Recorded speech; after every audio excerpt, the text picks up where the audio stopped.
All right, everybody, welcome to the Thursday Showdown Q&A, and it's a follow-up Q&A to campaign structure, which is a follow-up Q&A to search term mining. I would say both of the trickiest, deepest learning classes in the whole course. So super excited to have you here and excited to answer your questions, and Melissa's going to start to queue those up. And we're going to go ahead and dive in. So I'm going to go ahead and refresh my admin so I can kind of keep track on the trail of what everyone's doing. And there I am. Okay, good stuff. And know, you guys, if you're confused on the visuals, you'll have guides this week that are going to help you considerably. So, we take your questions into account and we do screen caps and make sure that we can get something that will answer the most common questions that we're getting. So, Melissa, go ahead with the first question. Okay. And one thing, Melissa, I wanted to clarify. Yeah. One thing, like when someone asks multiple questions, let's go ahead and only answer one of their questions and move on to the next person so that everybody gets their questions answered. And then you can go back and ask people that have asked multiple questions. We can go back and do second or third round with them. And then I would also say the only time that would be different is if it's a direct follow-up question to my answer or to something that we're talking about. But I would say we should go one question per person and move our way through the whole list because I think people are waiting and we get a lot of people. Like it looks like somebody here has, 9 questions today. So we would need to cycle through those 9 questions, like 1 question, 2 questions, unless I can group and bulk them together. If it's easy for you to group them, that's fine.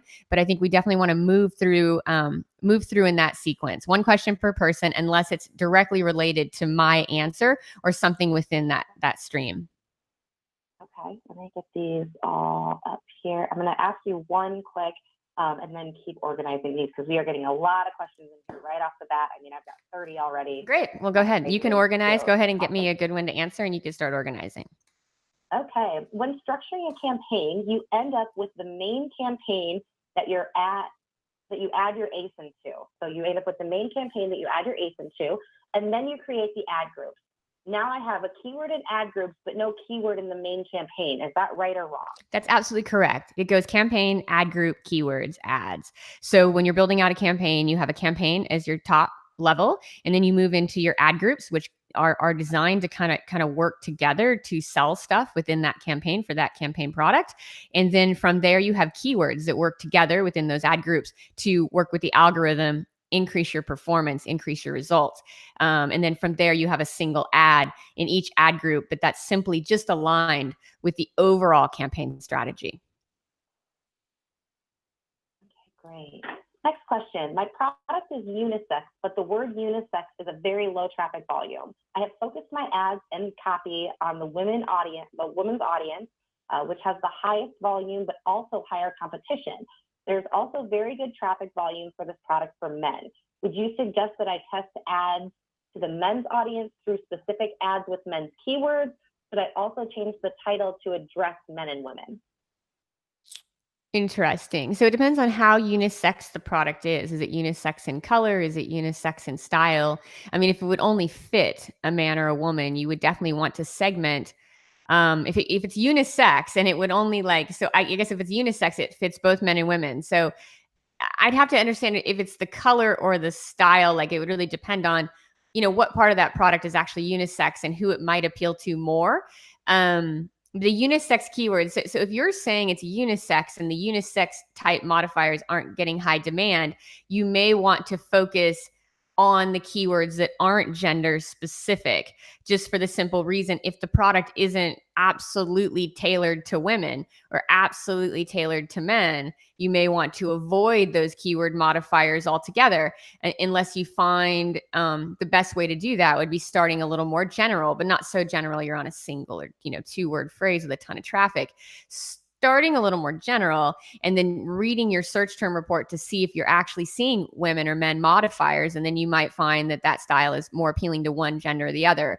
But I would definitely say if it's a gender neutral product, modifiers will be tricky. And I would learn about your modifiers through the search term reports and through bidding on the keywords that start at the shopping funnel to learn actually what modifiers or what type of buyers, male or female, are preferring the product, if any. And if none are preferring it, then there's probably no good advantage to going after women and men unless it's not tailored to them. You don't have a women specific or a male specific product. So you're not really doing anything for the shopper in terms of their experience by targeting those words. And again, unless you see some data that shows you otherwise. All right.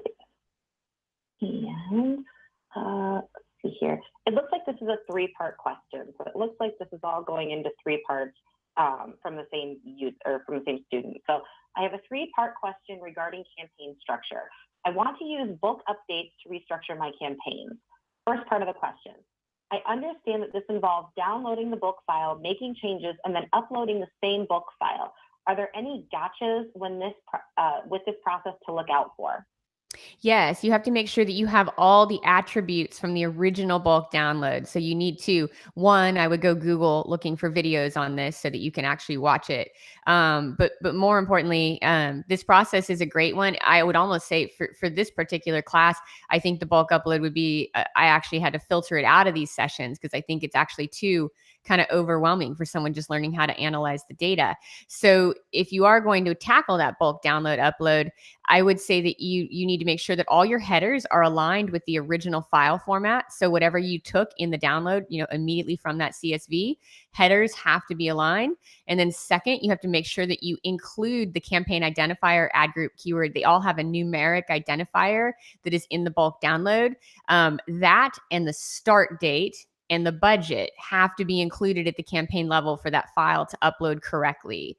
Another piece of advice on the bulk download is when you're re-uploading it, try to do it in phases. So if you're going to pause a bunch of stuff, upload your pause file to make sure all your data is accurate. And if you're going to kind of move stuff around, update the bulk upload so that you're just moving stuff and adjusting bids. So we definitely do it in a 2-phase process where we pause first, and then we add the new. We don't try to do it in one swipe. We're not trying to do everything in one. So even if it is a bulk upload file, I would suggest doing one action item, everything you're pausing, second action item, everything you're actually moving and adjusting price on. Okay. And make sure those numbers, make sure campaign, any numeric identifier at the campaign or ad group or keyword level has to be included. And without question, all column headers need to be there. And the campaign start date that's coming from your bulk download needs to be added to the campaign information and the daily budget. Those have to be included on your upload fields, even if you're not changing them.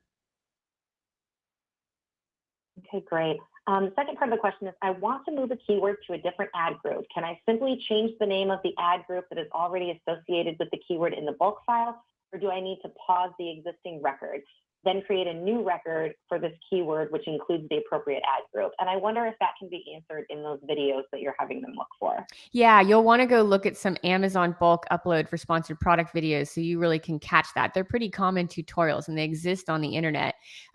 Within that, it is definitely something that you would rename. See, that's why you need to do it in 2 phases. On your pause phase, you would keep the original name and pause. And then, yes, you would rename in the upload phase any kind of new ad group changes you were making. Okay, and the third and last part of that question, can I create a new ad group using the bulk file I downloaded containing my existing campaign info, or do I need to use the bulk template and add new records? You will need to include your existing campaign info, and then you can add new ad groups within that. Awesome. And let's see here. And I told you Carolina says her campaigns are live. Her app stuff is live, which is awesome. Congratulations, Carolina. Yes, congratulations. Taking the big deep dive, right? You definitely don't want to overthink this stuff. All of it is learned in the trenches from doing it. It's a fairly, we're going to kind of review some slides here in a minute, but it's a fairly simplified process if you just focus on the things that matter, which is what are the new search terms, what's running at high ACoS, and that's it. What's blowing my budget and what's making me money. It's a really simple equation. So don't try to overthink that stuff. And when it's not making you money, pause it. It's blowing your budget. And when it is making you money, scale it so it can make you more. Okay, Lua VIP's got the next question here. Mm-hmm. I've just set up my browse and shop ad groups by renaming existing ad groups and pausing or adding keywords within those ad groups. Great. Is it okay to do it like this, or is it better to create a completely new ad group? No, what you did is perfect. You'll be moving keywords all the time. This is an iterative process. It's a market. It's a shopping market. Amazon is a massive, massive moving locomotive. Things are changing at rapid pace. It's one of the biggest technological innovations in the history of time. It's absolutely got just record breaking pace right now. So yes, it's going to be changing constantly. Your market's going to change constantly. The only thing that isn't going to change constantly as you learn it is how those shoppers buy this particular product. That's one thing that doesn't change too much in the history of time. Shoppers are shoppers and they look for things in very specific ways. No one is going to reinvent the English language anytime soon. So thus, women's jeans will always be women's jeans, and skinny jeans from this day forward will always be skinny jeans. So a lot of the identifiers and your shopping patterns are going to stay the same, but what will fluctuate is pricing and competitors and the platform. So yes, it's super good that you're moving stuff because it's a live kind of living market. It's more closer to a financial market, closer to being in one of those trading rooms on Wall Street than it is over there in a static kind of mechanical type system. It's not mechanical, it's organic. There's real people and real competitors and real money on the line. Everything is adapting and moving. So yeah, moving things from one campaign to another, yeah, that's key. I mean, you just have to just move stuff around. You know the premise of where it goes and why, and just make sure it's in the right place so that you can maximize it. And from there, I wouldn't worry about it. But yes, all of your campaigns and all of your ad groups are going to be edited quite a bit. And then she's also got a bidding question that goes along with that. She said, I set bids for my shop keywords starting 40 cents higher than the Amazon suggested bid. Great. Slightly higher bids in broad match than the exact match for each keyword. Is this the correct way to do it? Should I be doing bid to rank on all 5 of my shop keywords at the same time, increasing both broad and exact match bids until I get to position 1? Or should I focus on one keyword, one match type at a time? That's a really good idea. That's a really good question. Okay, so if you've got things in the shop ad group, essentially at this point, you don't have any data on them. So you've made a really good guess, though, that these actually describe your product. Going back to the unisex men's, women's question, men and women don't describe that product, right? And unisex is not in demand, which means people don't search for it that way. So, it is really about you making those good decisions going in. But I mean, here's the main kind of detailed answer to that. First and foremost, you can really just kind of set that shop general bid above the highest suggested bid for all keywords in that group. They should be relevant. They should be related. They should be on topic.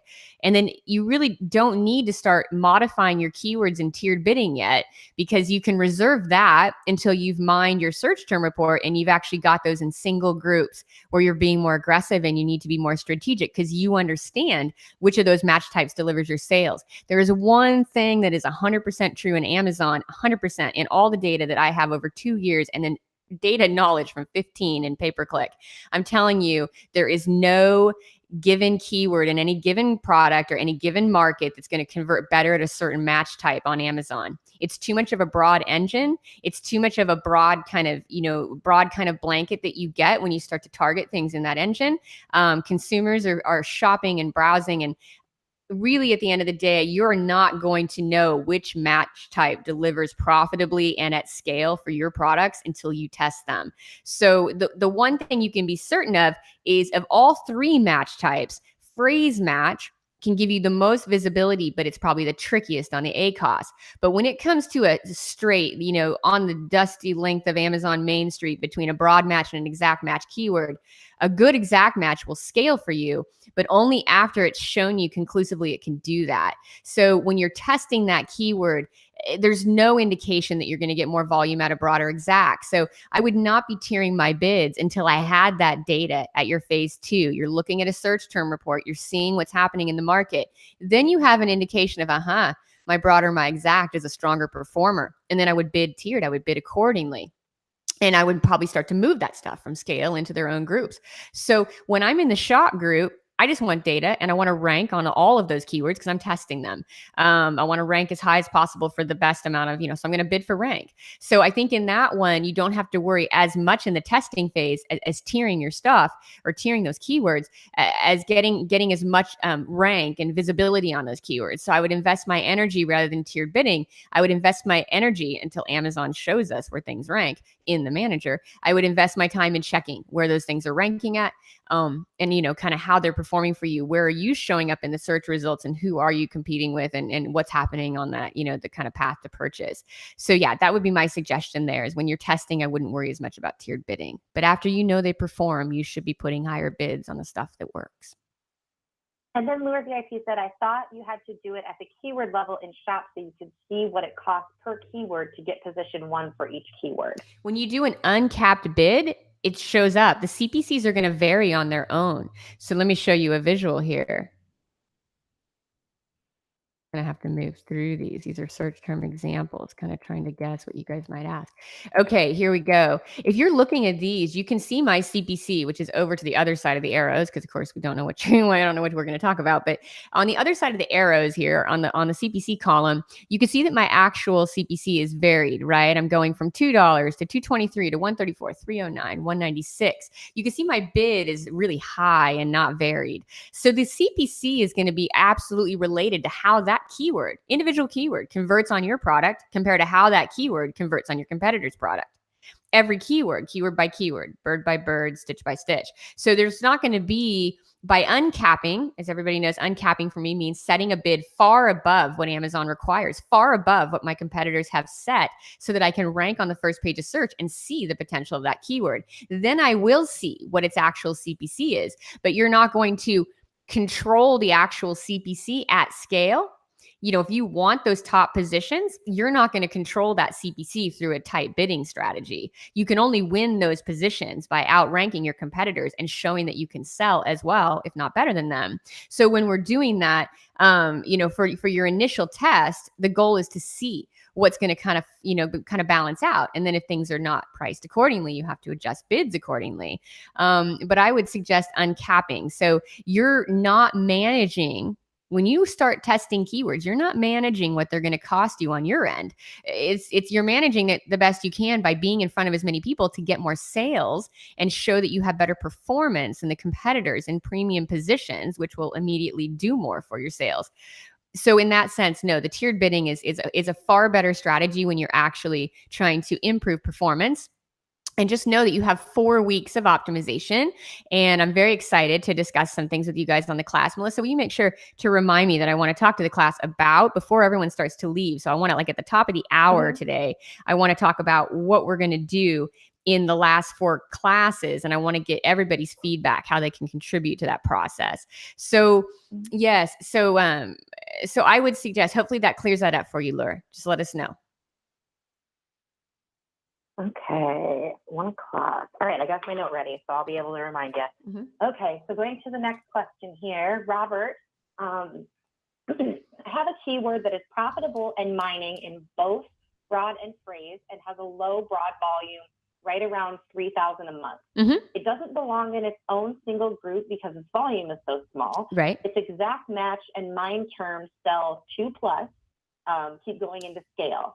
Where does the broad and phrase belong? Uncapped and untiered in scale as well, or uncapped and tiered in buy or shop? Okay, in scale, you're not tiering your bids. You're uncapping the bid. It's a one-time, one-trick pony. So I'm bidding 662 in scale. I am not giving every keyword its own bid. It's only getting its own bid if it's not performing for me. So only thing that gets a keyword level bid, a capped bid. Uncapped means it's as high as I could possibly set it to get more rank than my competitors. It's a keyword that sells for me profitably and I want all the traffic possible. Now, if I'm going to a capped bidding strategy, that means I'm saying, man, this keyword I can only afford to spend so much. So let us go over journey up here to the STR and view these. So a capped keyword, capped, means I'm setting a budget. I'm thinking about it financially and I only can afford to spend so much on this guy. In a capped keyword, I'm saying, okay, my max CPC on this keyword, and you can tell problematically, this keyword is either doing a bad job based on conversion or relevance. There's only two reasons keywords don't work. They're either not relevant to the product, they're not relevant regarding your competition. Maybe you don't have a strong enough game to sell those on that keyword, or the market's inflated and it's just overpriced. I mean, there's things overpriced in the market every day. We know it if we see gasoline prices, right? There's no rhyme or reason to markets. So if we're here, the max CPC, or there's rhyme or reason to it, but we don't control it. So here we are. Our max CPC is $1.96, right? That's the most I can pay for this keyword at my current conversion rate of 12%. 12% is a terrible conversion rate on this product. This product converts closer to 25 or 30% on all my good keywords. So I can look at this and say, man, 12% conversion is taking me 7 or 8 clicks to get a sale, where my good keywords take me 4 at scale. So I know this is a bad keyword, but I also know it's delivering 143 orders. So I have to do something with it sales history wise. I can't just kill it, right? If it only had 2 orders, it would be dead. I wouldn't even be running traffic on it. But because it has 143 orders, I have to do something with this. And my max CPC is 196. So I am going to move that to the buy group, and I am going to set a lower CPC, because in the uncapped, let's go back again, when you're looking at uncapped, and hopefully I can kind of bring you back down to that. But let's look at these ones that are performing, right? These ones are performing and they're staying in scale. Even if I'm running bids in the range, and let's see if I can show you guys those bids. If I'm running, I don't need to show you, I'll tell you. I'm bidding anywhere from $6 to $8 in my scale group, right? You guys have seen the numbers. I'm bidding $6 to $8. This is a real campaign with real stats. So I'm bidding $6 to $8 here. All I've done is take my campaign stats and switch out the keywords to keep my client stuff proprietary. But this is a real campaign and these are real keywords. So if I'm looking at this, I'm over here with $6 to $8 bids, but I'm only paying $2.15, $1.90, $1.41, $3.13, 47 cents across these keywords, right? Why am I paying those prices? Because some keywords are more relevant. Some keywords are more competitive. All I care is all traffic is interesting if I can pay for it and do it profitably. And it converts to sales. So when I'm looking at this, I have a max CPC of $4.02. I'm only spending $2 of that, so I'm doing good. So at the end of the day, why would I lower my bid and start to kind of try to manage everything in scale? Is only designed for the stuff that sells for you. You're not trying to manage those bids. You're trying to bid competitively, because on Amazon, that is the way to win. If you're on a really granular text-based engine like Google, you need to be working a lot at the keyword level. But you're on Amazon. These are shoppers. They just put the most basic stuff in and they start buying stuff and they add it to their cart. Then they add it to their cart next month and they add it to their cart out of their orders queue. Like, these people are buying some stuff. I'm talking every 4 clicks, they're putting stuff in their cart and checking out. It's unheard of. So when you're doing this, you don't want to say to Amazon, well, I'd only like to spend $2.55 on that. Man, I can spend $4 and you're only charging me $2. I want all the traffic that I can buy 24/7 on that. That's a very good, lucrative situation for me. And on a brand standpoint, I have the long view. Those are keywords that I must own and I must occupy so that I can keep my market. You have to hedge market share on Amazon. It's a brutal platform. You have new competitors coming from all over the world every single day. Keywords that are crucial to your brand cannot be conceded under any circumstance if they're profitable. So I am uncapping my bids. Let's go back up here. Hopefully I can't remember if these go up or down, guys. I was trying to guess. Like, what would you guys talk about first? There we go. So I am not trying to go with my piggy bank and tier my bids in scale. I'm simply saying, do you work in scale? I take a keyword that's driving sales. I have conclusive data. You don't have to go on 2+. You can go on 3+, like the guide's going to show you. You can get conservative, go on 5+ if you want. But either way, you have sales data. Now, you can't go on 1 sale because that's not conclusive. 2 is slightly aggressive. 3 is better. 5 is even better. So be as conservative as you like, but get the sales data out of the search term reports, and you cannot concede those keywords. So bid high. You've got to outbid your competitors. You have nasty, thick competition on this platform. You need to outbid them because you will not allow them to acquire a new customer ahead of you. Because if they do, they're hedging their bets in the long view and we're not. So you're putting your bets down. This is your brand. This is your business. You've worked hard for it. And you're not going to concede a single customer unless you absolutely have to be profitable. So no tiered bidding at all in scale. Set it high. set it to rank. If the keyword doesn't survive in scale, it starts to look scary. It's over the ACoS goals. It's not selling. Get it out of there. Pause it, right? Pause it if it's not working in scale. If it's not driving enough traffic, pause it. If it is driving traffic not profitably, go ahead and lower that bid and get it into buy. Then you can start tweaking your keyword bids. Those are all loser keywords anyway, and you just want sales history. Just lower the bids all you want and buy. But in your scale group, you're not playing with your piggy bank. You're coming to rob the train, and you're not letting competitors take your ground. Okay, and Robert's just clarifying. So you put lower volume, good keywords, broad and phrase, lower volume, good, broad and phrase keywords into scale. Absolutely. There is no one single match type in scale. It's just whatever keywords will land there that work. If it's not worthy of a single group, it goes in scale. And when you absolutely nailed it, Rob. I mean, what's worthy of a single group? Something with really high volume and really high orders. It requires like its own unique bidding strategy. That's what it is. What goes in scale? High volume, high orders, high conversion, high competition, high like stakes, right? Like, what does this keyword mean to your business? Those keywords require their own group, and they require it so that you can bid competitively at all times. Whether you're lowering or hiring your bid, you got to be competitive there.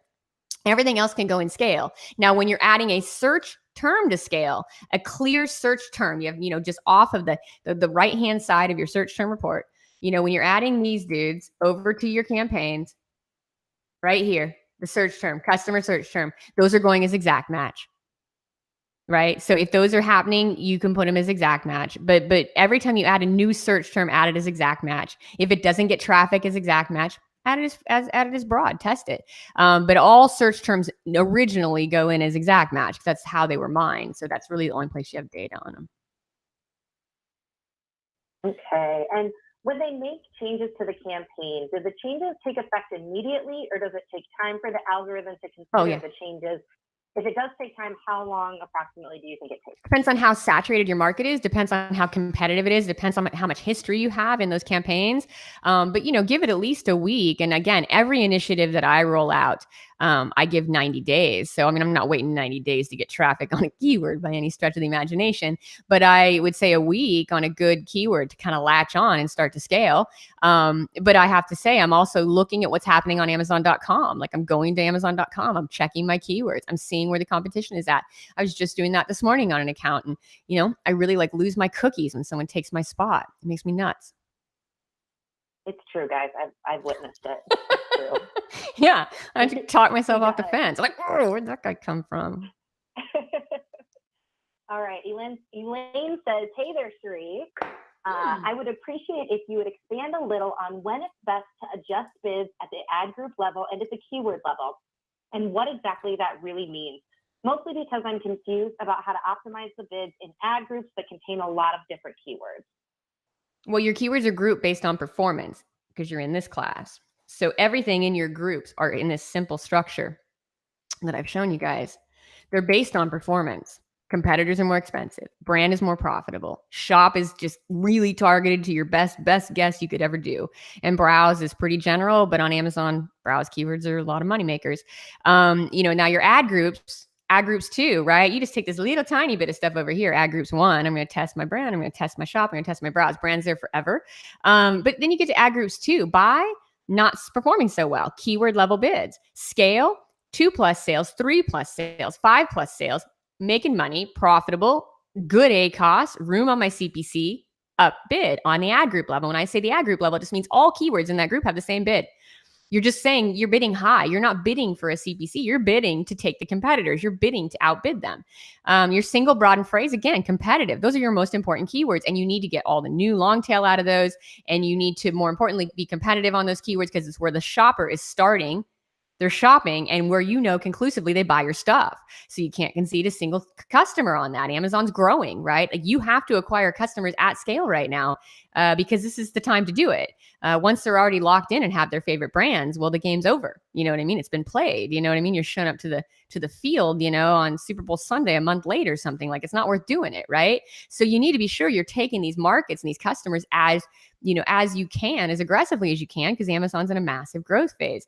So when you're thinking about it that way, your buy scale and your scale especially is a bid for rank strategy, and your singles are a bid for rank strategy. Buy is this stuff's sells. So I'm not going to concede it 100%, but I'm only going to buy it where I can break even. So all your ad groups too, they're based on performance. Your groups are based on performance. Every keyword in that group, you should have a decent understanding of how it performs. Even think about it this way. If you take a single for mining, right? Let's go back to skinny jeans. Skinny jeans is my single that I'm mining on. Okay, I know skinny jeans sells or it wouldn't even be up there in a single. So most likely a lot of variations from that are going to be winners too, because they're going to come in relevant with that core seed, or at least something very well related to it. Some of them are not going to do as well, and they have to go based on competition, based on my ability to convert them. But at the end of the day, I'm starting with strong seed keywords to get me all the variations, and I know they convert. So your scale group is not bulletproof. You're going to find keywords that once you uncap the bid don't work, and they have to get moved to buy. It's just part of the process. You're going to find the market shifts and your keywords change, your competitors change, and the bids go up. You get some dummy that enters your market, starts bidding $18. It happens every day. You're going to have to deal with that. So as you start to move stuff around from scale to buy, it's simply, is it making me money? Is it not? An ad group level bids. And when I say an ad group level bid, it just means all keywords are not tiered. They're bid in that group to get as much traffic as possible. When I say a keyword level bid in buy, I'm simply saying, man, that's just not profitable. I'm going to go ahead and set a keyword level bid that really matches my budget. And those are these max CPCs that allow me to know what I can pay. All right. M. Weber's asking, how do you deal with losing your spot? Do you raise the bid even more, or do you just be patient? Well, you got to let it kind of balance out. And if you have good room, like this 402 to this 215 CPC, you have to look at your data. But if you have room to increase the bid, like you're not losing in any capacity and that keyword's clocking at 25% conversion rate, yeah, you just increase the bid. Because your CPC is not going to necessarily go up on that as long as your sales can hold steady. So you can increase the bid, but you can also kind of let it balance, because a lot of people on Amazon, when we talk about your fiercest competitors, going back to the whole strategy, they're not fierce. They're just not fierce. So you have competitors coming in and out of those ads, but they don't even know what they're doing, and they're not fierce. So I would let some of that balance out. They kind of drop off on their own a lot of the time. But if you have a fierce competitor, like it's in your top three, because we started this whole course based on competitive analysis. So you've looked at your competitors, you know who they are, you know their name. I know all my clients' competitors' names by heart. You know who you're competing against. So if somebody that you are fierce and competing against has taken your spot, yeah, I would up the bid. I mean, you have there's just no retreat. You can't. I mean, unless you're willing to be number two and let that guy be number one. And that's okay too. If you're in a market where you can't own the number one spot because you can't convert it, no worries, be number two. If you can't own two, own three. But man, if you're in a neck and neck fight and you can own one and convert on one, then I wouldn't settle for any lower. All right. Info 504 has a question. It's a bit of a long one, but I don't think there's a ton of details. I think it's just worded a little bit long. If we move a keyword to the buy group and its bid drops below the bid of an overlapping keyword in our shop. Okay, already. I need you to slow on this one. I can already tell I got to take notes. This one's like, what? Okay, all right. Go ahead. Okay, so info says, if we move a keyword to the buy group and its bid drops below the bid of an overlapping keyword in our shop group, won't Amazon start using the shop keyword instead of the buy keyword, which will in turn make us overbid for the keyword? For example, we have the shop keyword women's jeans with a bid of $5. We also have a buy keyword of women's skinny jeans and have it capped at $2 for the bid. Now Amazon will bid $5 on women's skinny jeans because of the keyword women's jeans in the shop group. How do we fix this? Well, you won't be able to fix that. It's a little granular. I mean, unfortunately, you can't negative the word skinny. It's your brand, right? I mean, you just have to, that doesn't happen that way. So I'm not sure. Like, it could happen to you. I'm not saying it doesn't. Every product's different. But theoretically, you're going to be capping the women's skinny over in the buy. So you're not going to get, again, like you may be at a situation where if the word skinny, if it defines your product, first of all, should not be struggling so much that it has to be moved away. That would be a questionable situation. Maybe it's the wrong keyword. Maybe your seed keyword is not the right keyword, because essentially skinny jeans define your product. You sell skinny jeans. Why isn't it converting? You may have to kind of, again, once it's moved into buy, your skinny, your women's jeans, it's going to continue to mine that, but you would have to question why skinny didn't convert for you in the first place. And if you want that women's jeans to continue to mine it, normally variations of the same keyword convert very nicely. It's pretty rare. Sometimes it happens that certain variations do not convert. But I would say that you'll either have to kind of concede on that broad match if it's bringing in irrelevant terms, or I would just question why it's not converting on the most relevant terms. Okay, Liz has the next question. So I lowered my bid on my keyword that I used for mining because the ACoS was crazy. Okay. Now I'm not ranking on that keyword, Sure. skinny jeans. My STR is showing 2+ sales for a search term as skinny jeans for women, women's skinny jeans, etc. No real variations, just words moved around. Any suggestions? You'd have to move the words moved around because there's also a competitive factor, which means, okay, let's go here. All your competitors are going to find that word women's, skinny jeans, or you started with skinny jeans. So skinny jeans. That's not like, rocket science, right? Like for someone to walk in and say, hey, I sell skinny jeans. And Amazon is that basic. Like that's how you sell on Amazon, or on these like kind of broader terms is how the whole funnel starts. So someone comes in and says, hey, I've got skinny jeans. What are they going to pick? Skinny jeans, right? They're going to put that in there. And in your goal is to outsell them and outrank them and be more aggressive and do more with your ads to be playing this game at a better level, which is what you're doing. But when it comes to that, you'll need those variations. You need to bid on them in your shop group, because if they should have a good ACoS, or you have to go back to the core problem that it's a conversion issue. If your seed keyword is not your main keyword that defines your product features and benefits, is not converting to sales, there's a conversion issue on the product page. I mean, without question. I mean, every issue in traffic, whether it's Google or Amazon or Facebook, it's always a conversion issue at the core. So if a really relevant keyword does not perform for you, it's nothing to be sad over, but it's something to acknowledge you got to improve that product page. You probably need to use a split test tool. You're going to need to do some things that are not within my, what we're talking about in this class. But without question, if your product is not converting on your core keywords, there's an issue that's a little bit bigger than the campaigns itself.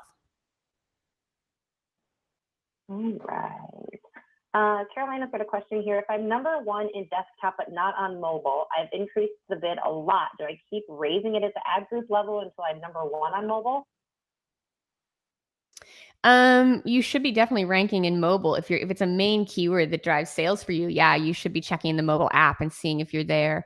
But you want to win it in desktop and mobile, and you'll want to be sure that you're checking both places, and you should see your ads. And as your ads sell more, they're going to also win more space in mobile too. So you might let the desktop version of the ad get a little more sales traction and history. I don't know how much history you have, but I have noticed in my accounts, the more history I have, the more consistently I secure top spots in mobile. So the more sales history you have on that keyword, the more likely they'll give it to you in mobile. There's limited spots in mobile, especially in smaller screens. There's only like the one spot in really small screens, which are a lot of the iPhones, smaller iPhones. So you're going to find that, you're going to want to kind of check that out and see where it goes, but see if you can build more sales history in desktop. If you're really at a spot where you're doing everything you can and not seeing it in mobile, you probably just need more sales history to win that. All right. Next question. You mentioned that a keyword's performance can fluctuate over time. What do you do with the fluctuations? For example, if a keyword in the scale group is performing well initially, but later the actual ACoS becomes higher than the target ACoS, do you move it out of the scale group and into the buy group? Yep. If so, do you put it back in the scale group after you see that its performance improves? No, it goes to buy. I mean, if at that point it's coming in at a crazy ACoS, at that point the market is shifted and most likely not going back down. The only way markets go is up. So you're going to be in a spot where if something is shifted in your market to make the ACoS on that keyword not work, it could be a competitor that might be selling better. It could be a competitor that might be bidding more. If those things happen, no worry about it. Be pragmatic and move it down to buy and keep finding the new keywords that work. Okay, and for the one before that, Liz just had a follow-up here that I saw she posted. The follow-up, the product is converting, just not as much to lower the ACoS. There's lots of competition. Well, if it's not converting profitably for you, you have to move it to buy, because you either have to move it to buy or move it to if it's really a good sales performer, move it to a single. and start to lower the bid. Either way, the only way to fix that is to lower the bid. You won't be able to. You have two choices in that instance. You could say, okay, I'm going to pay this extra money for this visibility. And if your bottom line is growing incrementally and you're seeing huge wins on the bottom line, which you should with aggressive advertising, if you're seeing big growth and it's a certain keyword that drives a lot of sales, you can always choose to keep that keyword at that price. It costs you so much per month, but you make a lot of profit. So you can either choose to keep it, but if you're in the very beginning phases and you're trying to optimize, best move is to make it profitable, make it break even, and go ahead and lower that bid. All right. And see here, we're going to Dreamfish's question next. I created a few single keyword ad groups last week for my most important keywords. The bids are a few cents higher than they were before when they were in my shop ad group where they were doing well. Great. However, it's already been a week and a lot of them aren't getting any impressions yet. And some of them are only getting a very, very low number of impressions. Have you paused them? Very odd. I'm going to stop right here. Have you paused them everywhere in the account? I mean, are they only in those singles now, or do you have duplication going on? If you have duplication going on, the rest of that was just why isn't this working? Yeah. So the duplication, if she has or he has duplication going on between the shop group and those singles, then it could cause some problem there. And if you have a ton of sales history on a keyword, you can kind of weed out of, lower it differently. But if you really are trying to build this thing and build it correctly, you need to remove duplication and push that bid up on those singles and see where they go. Or you could be in a situation where that single doesn't really have enough traffic demand to fly on its own. It needs significant traffic, right? So, if you'll see here, my singles, let me see if that's down. So my singles here are, you can see the ones that have one keyword. Those are my singles. You can see I'm driving 527 orders, 518 orders, 580 orders. You can see my impressions are pretty significant. If it's a single keyword without a lot of volume or demand, it's not going to do so well on its own. It's going to do better in the group. It's going to do better in scale, better in shop. It's not going to perform as well solo unless it's got some serious demand on those broadened phrases, right? Because then you get so much variation in velocity and history. It gives it a stronger kind of CTR and other stuff, but you need a lot of volume on it. So if it's not getting impressions, I would first and foremost in anyone's campaigns, I would first and foremost look for duplicate keywords and make sure they're paused. So this one keyword can shine where I want it to. Second, I would increase my bid. I'd be fearless. This is showing it's working for me. I would need to see, I want to get rank. I want to get impressions. I'd increase the bid till I started to. And then from there, I would be looking at just the overall volume and can it deliver in its own group. And Dreamfish said, I paused some and have duplication on some, but lowered the bids in the other ad groups. Okay, one more time on that answer. Oh, it says, I have paused some and have duplication on some, but lowered the bid in the other ad groups. No, if you have duplication, get rid of it in the other ad groups. If you're not getting traction where you've put it, then it needs to be gone in the other places, because that's just an indicator that Amazon is still choosing the keyword from the group it originally was in. Sometimes it does that, especially if you're not bidding super aggressively on the single. So I would say that you pause and go ahead and remove all duplicates and see what happens there, and make sure that bid is substantial in the single and that it's got enough traffic demand to really kind of sing in its own ad group. Sing means it's going to build a lot of sales history and a lot of velocity to make up for its impact. If it's only going to get 5 sales, the algorithm doesn't see that as interesting at all. If it's in a group that's getting, 800 sales or 500 sales, it gets very interesting for rank. So just make sure it can do it on its own. Okay, so for the next question here, and there's parts of it that they don't want me to read, so I'm just making sure that I'm not gonna. I would agree. That. Okay, so I think I've got it though. Okay, so we have main keyword modifiers that are quite different. Unlike skinny jeans or bootcut jeans, the modifiers are describing completely different products, but they still apply to their product. Yeah, so they're actually different products. These keywords apply to the same product, but are quite different in the market. Should they all be in the same campaign, or should I be creating different campaigns for these keywords? And thank you for the incredible insight into advertising that you're providing in this course. Oh man, thank you for hanging with it. It's a tough one to teach. I got a nice wake up call launching this course. It's a tough one to teach because I just I wonder, Sheree, if I I wonder if I Slack you their product quick, you can get a better insight on that. Yeah, let's go ahead. Go ahead and Slack me the product. Because the first thing I'm going to say there is the only time the keywords are truly unique is if they're defining a different type of product. I mean, unique keywords are unique. I mean, is it waterproof? Is it white? Is it large? Is it for women? Is it for men? Like, what do these modifiers really look like? So I just sent you what their product is and then the modifiers that it looks like they've found for keyword modifiers. Okay, what thread are you in? Yours. Oh, sure. Yeah, I got it. I got it. Yours. Private. Okay, private. Okay. Yep. Yeah, those are completely different products. Like those aren't even the same product. Like, I mean, those wouldn't be advertised the same because they're not the same. They're not the same. One is like, I'm just going to say some stuff without telling your product. I mean, one is for cleaning and one is for vacation. You know what I mean? Like they're completely different keywords. Like these are not, they don't describe the same products at all. So, I mean, if those are working for you, it's amazing because they're so broad and wide. And like, I could see why the 1 and 2 keyword, the first keywords you have, I could see why those might work together. But first, yeah, your modifier is not even the same in the last keyword. The modifier that includes gifts, that's not the same keyword. That describes nothing. It's a gift, you know, and a gift is so broad and it's so open, it doesn't really describe it. And it's not really a good keyword for advertising, which is why I showed you guys in one of the previous sessions how to use Yasiver to look at frequently bought together. When you get into keywords like gifts, it doesn't really define anything. It's definitely not a unique modifier. It's a unique keyword, but it doesn't define your features and benefits. You know, anything can be a gift. And then your third keyword is without question, the majority of the time, a cleaning tool. So I would say that you don't have the same keywords here. And I think those keywords should be, you know, would you do a separate campaign if you have a distinct product? So if you have a product that's like for vacation and for, you know, for vacation or for the water. And then if you have another product that's for cleaning and they're totally different variations of this product with with different purposes, I would say that, that you could put those into separate product campaigns because they're not the same product. So if those variations are working for you, they aren't really defining your product's features and benefits. Only one of those could be. So you should maybe segment those or think differently about the product and what the true features and benefits are. All right, awesome. And you guys are submitting some great questions today. And again, what we're doing for people who weren't on the beginning of the call, we're answering one question per student. So if you guys are submitting some repeat questions, I'm just going through the first one that you submitted.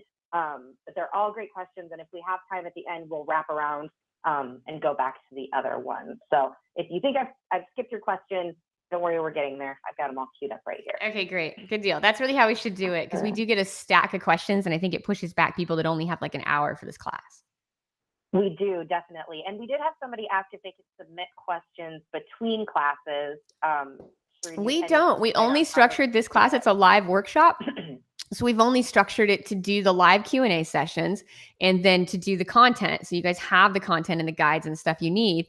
There's just not enough time in a day on a live workshop to handle individual questions outside of class. If you submit it, normally I answer them like once a month. It would be the most frequent I would ever get to say like any kind of ticket or anything you've submitted. Once a month, I have time to answer those. Otherwise, I've allotted 2 days per week to answer questions. So hopefully, but what you can do is pop in here and plug your questions in. This is the good golden note of this is you can plug your questions in. And then we do, everyone has one for last week. We do a time-stamped transcript. At first we tried text and that was a freight train with all these questions. So we do a time-stamped Q&A and that was based on your feedback and also based on our ability to give you what you needed. So instead of a type that you have, every question is typed. It's in the members area as a resource. Every question on every Q&A that really is applicable to the whole group, like that question I just answered would not be.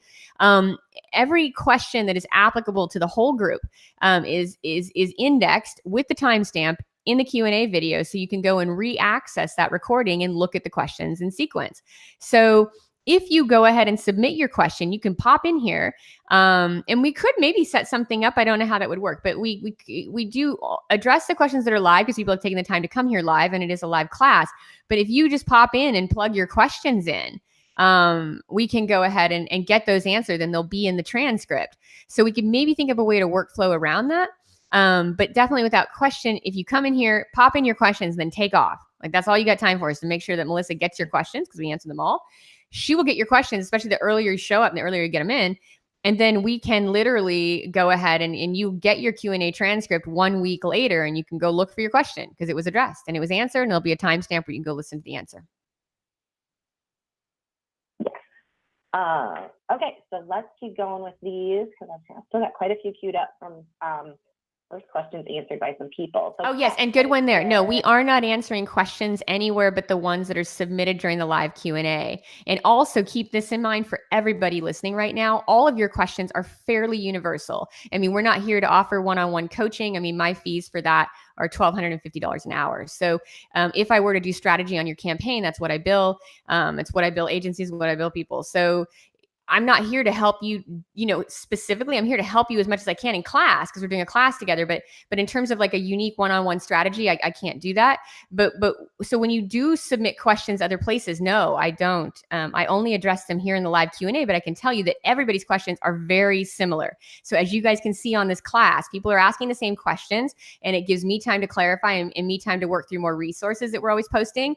So people in the class are asking the same questions. So if you have a question, I would suggest that you go review the Q&A transcripts, and I would bet you money that your question is in those transcripts. I would definitely do that because the questions are answered in those transcripts if they're not like customized to your product, which we aren't addressing in the class. So yeah, open questions about strategy are always going to be pretty well universal across all students. And by reviewing the Q&A transcripts for both Tuesday and Thursday, they're separate files. Most of your questions have been addressed, and you can go ahead and kind of speed forward or speed back to the question that applies to you. And again, submitting them here in the class and at the early part of the class, even if you can't stay to the end, is also going to get them answered in the Q&A transcript for that week. But yeah, so there's no other questions being answered anywhere else. Awesome. Thank you for clearing that up, Sheree, because I know that we do get, I know there's one question I've seen now 5 times, and I know that we've answered it at least 3. Yeah, that's great. Like Bid Plus. I mean, every week someone asks us about Bid Plus. I don't even put in the transcripts anymore. I mean, yes, no, I do not use Bid Plus. I don't like Bid Plus, but that's okay because everyone has that question again, as you should, and I'm here to answer them so every person's question gets answered. Yeah, but there's no individual Q&A. And just so you guys know, I don't use social media. I'm one of those entrepreneurs that find social media a complete waste of time. So I stay clear of social media in any capacity. So no, I would never do a Facebook group, not in a million years. I would jump out a window before I would do a social media group. I just find social media to be a complete time burn. I've never known anyone that makes it incredibly profitable unless they're a master promoter. And that's not what I am. I'm a technician. So no, I don't use social media at all. Okay. Let me see here.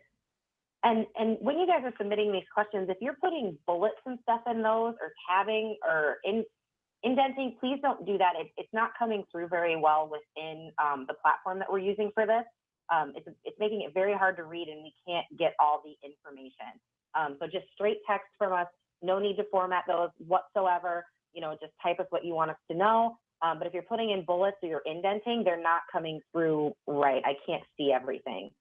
So just giving you a heads up, Dreamfish, will you please resubmit that question? I can't get to all of that. Yeah, you won't be able to get to all that question on the call because, again, some of it has to be reviewed back in the content and then reviewed in the guides coming up. I mean, we are posting additional guides based on your questions. Mm-hmm. So just like we do with keywords, I mean, everything in competitive analysis and keywords is nailed. There's not a single question out there that we haven't answered in those guides. So again, with that kind of content, people give us questions that maybe we've never seen or certainly haven't seen in our accounts.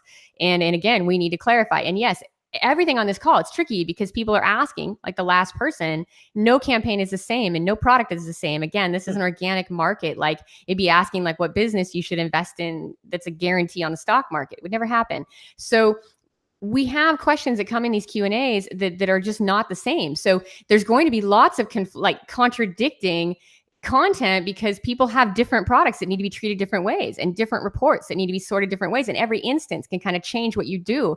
It's not a machine, right? It's not like you're baking dinner. I mean, you're out in a competitive market on the biggest tech platform ever invented in e-commerce. So it's not as if it's going to be so, shake and bake that everything is going to be congruent and homogenous across all products. So when people come here with their Q&A questions, it's varied. Certain things like my campaign structure are as consistent as the day is long. And same thing with search term reports. It's a really simple process. You have high A costs, you have low A costs. You have search terms, you have keywords. right? I mean, they're very straightforward approaches. But based on where you're at on your budget, how are you going to start your strategy? You have to kind of go through that and think it through based on what I'm saying, or what your particular keyword group is going to be different. So again, it's highly unlikely that I think the best thing to do is just to start diving in and get it done, so that you're not, so you're not, no, but we are not addressing any questions via email or social media. We're just addressing them here in this class. Okay, great. And we're almost at the top of the hour, and you wanted to go over what you're going to talk about in the last 4 classes. Do you want to do that quick while we're just kind of going off on how everything is structured? Yeah, I think it's really important, because a lot of people, again, like, when we have so many students in the class and I see so many students come through, because I have to tell you guys, I know some people are maybe more challenged than others, but I have to say there's also students that email me that have amazing results and they're rocking and rolling. You know what I mean? They're just doing great with the content I've provided. We have tons of students that have given me that feedback. And so I know some people are still struggling to get the concepts, but that's just part of a learning curve, in terms of your ability to learn it and my ability to kind of, to share it with you in a way that you can grab. We definitely have 50-50 there. Some people are still trying to grasp the concepts. They're new to advertising. They're just trying to put this together. It is an advanced strategy, which is why you took it, because you would never take anything beginning on Amazon and have any results. And so at the end of the day, it's tricky, and I think but a lot of students are just kind of jamming with it and sending me fantastic feedback, even here, that they're getting a ton of results. So it really depends on where you're at in that pipeline. And, while we try to help, we do have to get to everybody in the class, because some people are far ahead of others. And that's definitely apparent in the questions. So what I was going to say, though, for the past 4 weeks, the last 4 weeks will be about implementation and more step-by-step to make sure we review the key concepts and you understand how to optimize. It's like not high-level strategy. The first 8 weeks are very high-level strategy. We're going to talk about everything in your research and everything in your build, but optimization is very like on the fly. How are you going to make those decisions? So I wanted to know if anyone in class would be open to actually allowing us to use their campaigns in pure transparency. We would never be able to use it and keep things private. So if you are open to having your campaigns looked at by me and then used as an example in class, I would love to see if anyone is open to that, because at the end, so at the end, it's just, when it comes to going ahead and bringing in those questions that we're going to get in the 4 weeks, I think having, campaigns that we can actually share transparently will help me dial in the concepts clearer. Amazon's a very competitive market. So I don't know if anyone has a process that they can go through. If they have something that can be shared, and I'd love your feedback right now. If you guys have things that could be shared, yes, it would have to share. I would have to show the product. I'd have to show the keywords. I'd have to show the problems, like in real reports. I'd have to open it up and say, here it is. This is what this person is struggling with. And if anyone is open to that, I would love for you to post in here your campaigns. I'll try to keep as much of this proprietary as I can, but I won't be able to if I'm really trying to answer optimization questions like, wow, this campaign structure, this is how I would clean it up. Or wow, this is how I would bid on this. Or this is how I would do this. So I wanted to see if anybody in class, because Amazon's such a wild market for that. I have some big brands that have been totally open to that because they're not, in a competitive product niche, they're a brand. So I have my bigger label brands are open to me sharing, but they wouldn't be applicable to the people in this class that are just starting with smaller products. You guys are just learning advertising. So I don't want to start with something huge that's already scaled. So I would love to have anybody on the trail. I think that anything, well, it wouldn't. Julie, I would look at a new product, but the problem with that is I could talk about how I would do the research and structure that product for a launch. That could be interesting for the group. I could definitely look at campaigns. Yes, and if you have campaigns running, I would love to look at that. You know what else I'd love to show the group is how I clean up some old campaigns. I would love to have somebody come in with some campaigns that are seriously crazy and let me clean those up and show you how I'm doing it. So these are kind of the common themes that we've had as people get started, which makes sense, right? You have messy campaigns that aren't as structured as we would like them because you weren't thinking about the algorithm. You were thinking about your filing system or your products or all these SKUs. Amazon's crazy. So you've got some kind of messy campaigns that need tidying. That's something I would love to demonstrate during the optimization weeks. You have a new product. Julie, I would love to do that. A new product.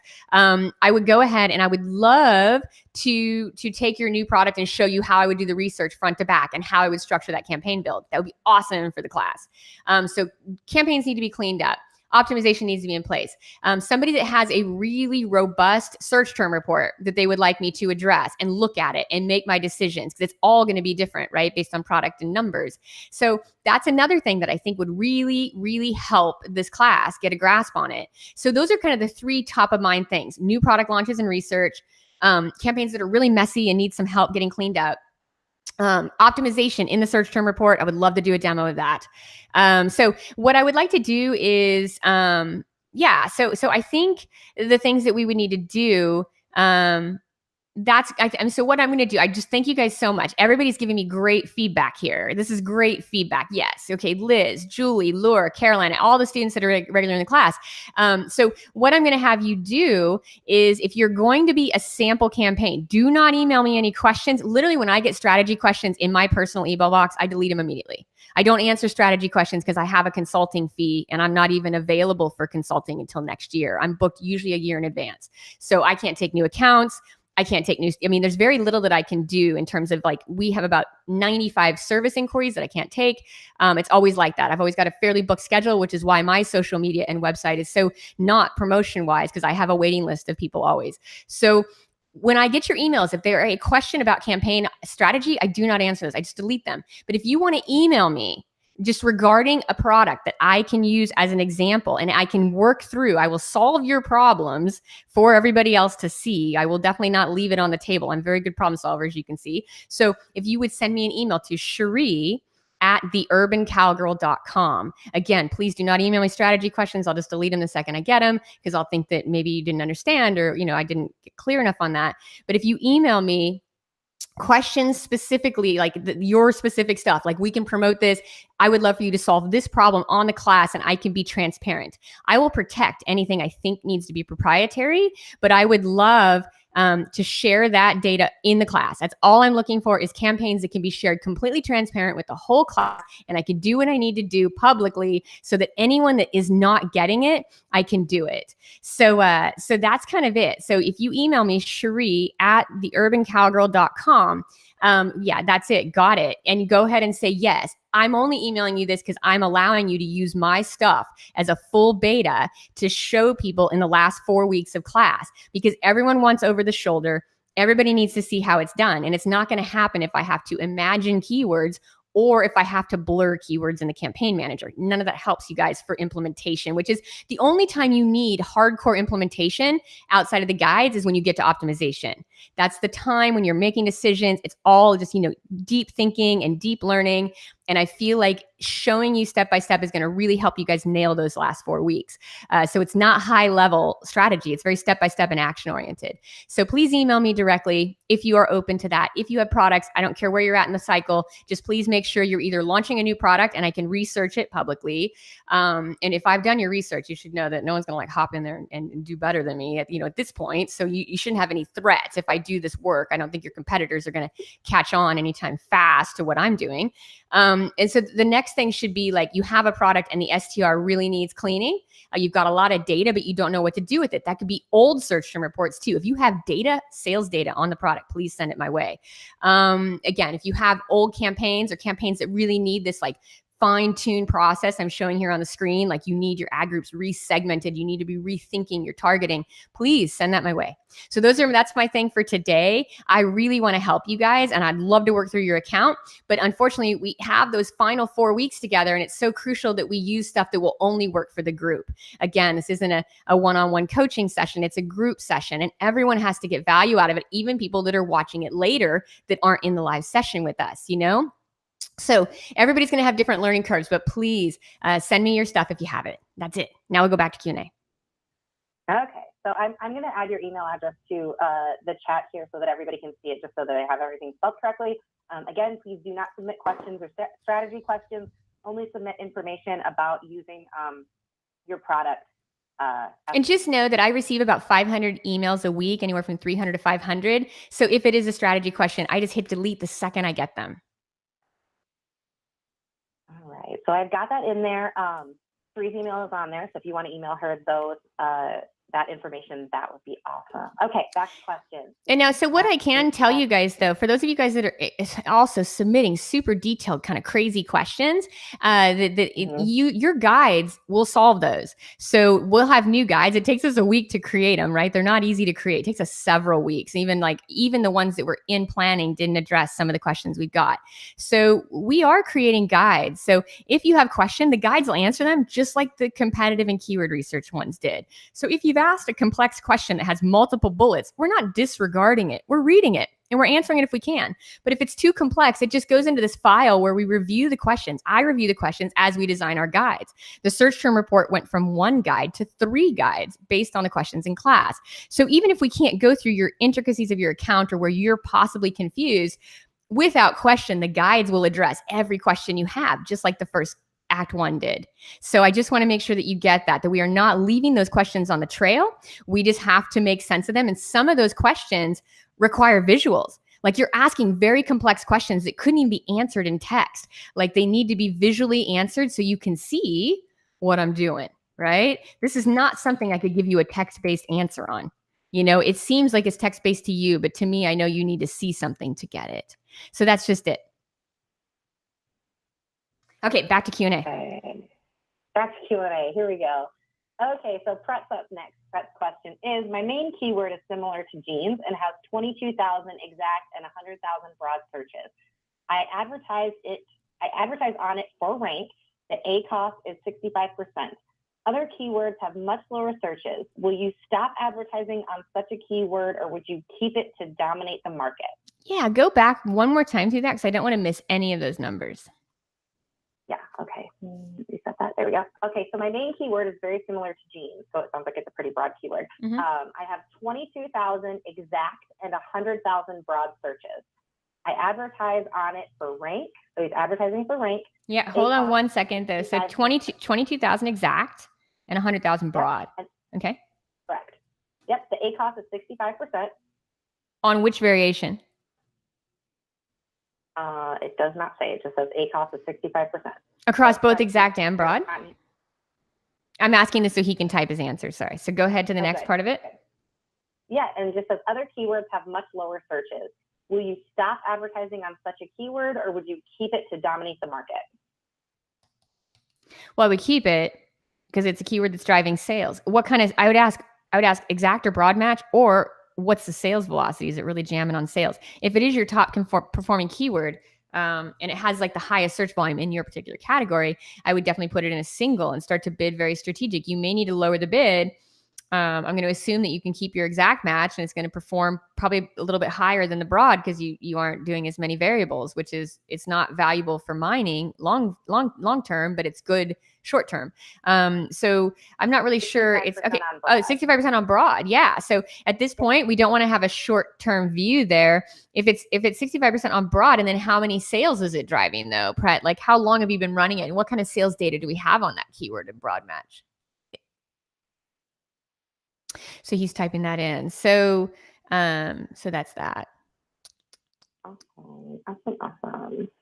Okay, let's see here and give him just a second and see if that pops up. And regarding the questions, we are also going to be live with Q&A once a month for the whole rest of the year. So even after the 3 classes, you'll have all the recorded content, all the guides, and then you will have me once a month, just marathon calls like we're doing here, doing a live Q&A and making sure it comes together. So we're here till the end of the year to answer all questions on ad strategy. Okay, great. Do you want to move on to your months of data? Months of data, how many sales? Like, can you give me like a ballpark number? Like here, I would say, this keyword, women's jeans skinny, delivered 547 sales. How much volume is that broad delivering? Is it delivering a lot of search term variations or a lot of, either way, I would bring it into its own keyword group and I would reduce the bids. Either way, I would bring it into its own keyword group and I would reduce the bids. If you have enough sales data to make it valuable, like this, like, women's jeans, skinny jeans, women's jeans, skinny, like you need to have pretty conclusive data that it needs to be moved on to its own, both based on the impression demand, keyword demand when you researched it, and then of course the orders. So if you're having that happening, I would say that you need to look at that demand and see if it can be on its own group. But regardless, if it's a big sales driver for you, you're going to need to separate it because you're going to need to bid on it. And if it's 65% over ACoS, that's not tragic. 65% over ACOS isn't really terrible at all. That can be reduced. The keywords that can't be reduced are the ones that are 100% over ACOS, 75% over ACOS. Anything over 100% ACOS is not relevant. It's just not relevant, whether you want it to be or not. The shopper's not buying. So anything that's like really crazy ACOS, you just got to either plug it or get it into that buy group. But if it's 65%, you can manipulate that bid in a single and probably get it to work for you. And that's probably what I do with it if it's a big sales driver. It has to be a big sales driver to merit that investment and to succeed as a single.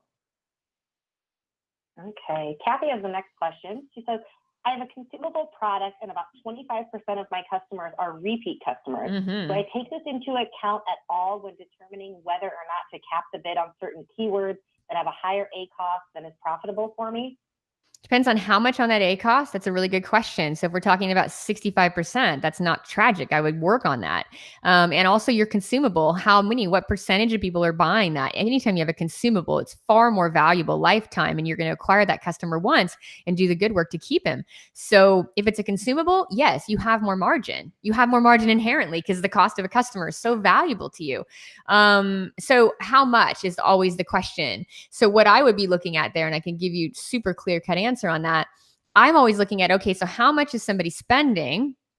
So how much am I spending, right? How much am I losing on that keyword over a monthly, basis to mine search terms and to make profit, right? Your overall campaigns need to be profitable. So if they're not profitable yet, you're going to need to reduce your bids and kind of concede. But as things start getting momentum and profit, and then you have a keyword that's especially tricky, at that point, you do need to think it's a long-term view. How much specific money are you losing, dollars and cents? We have it here in these groups. I mean, are you spending $200 at a loss? I mean, who cares if you're making 60,000 in profit, or like some of my clients making 1.3 million in profit? Like, geez, do we care about $60? No. Do we care about $200? No. Do we care about $1,500 when we're making 1.3 million in profit? No. So sometimes you have to look at the big picture, like how much profit are you making? And then how valuable is that keyword in the marketplace? Because Amazon's vicious. If you let people can take your spots and concede those spots, then there's a good chance that you might lose that traffic. You won't be acquiring new customers anymore. So you should be looking at those things, but more importantly, the first goal, first and foremost, before you make those decisions, is make sure you get the profitable stuff out because it exists. It exists as clear as this sheet is right here. Those 23% ACOS, 24%, 10%, 3%, 2%, 22, 33. That's a little over my threshold. 28 on this product is right at threshold. 20%, 27, 19. But most people are trying to optimize to 25. And most of these keywords are making it. And the average is definitely making it. So these are a lot of keywords that I've mined over time that are really doing what they need to do for me.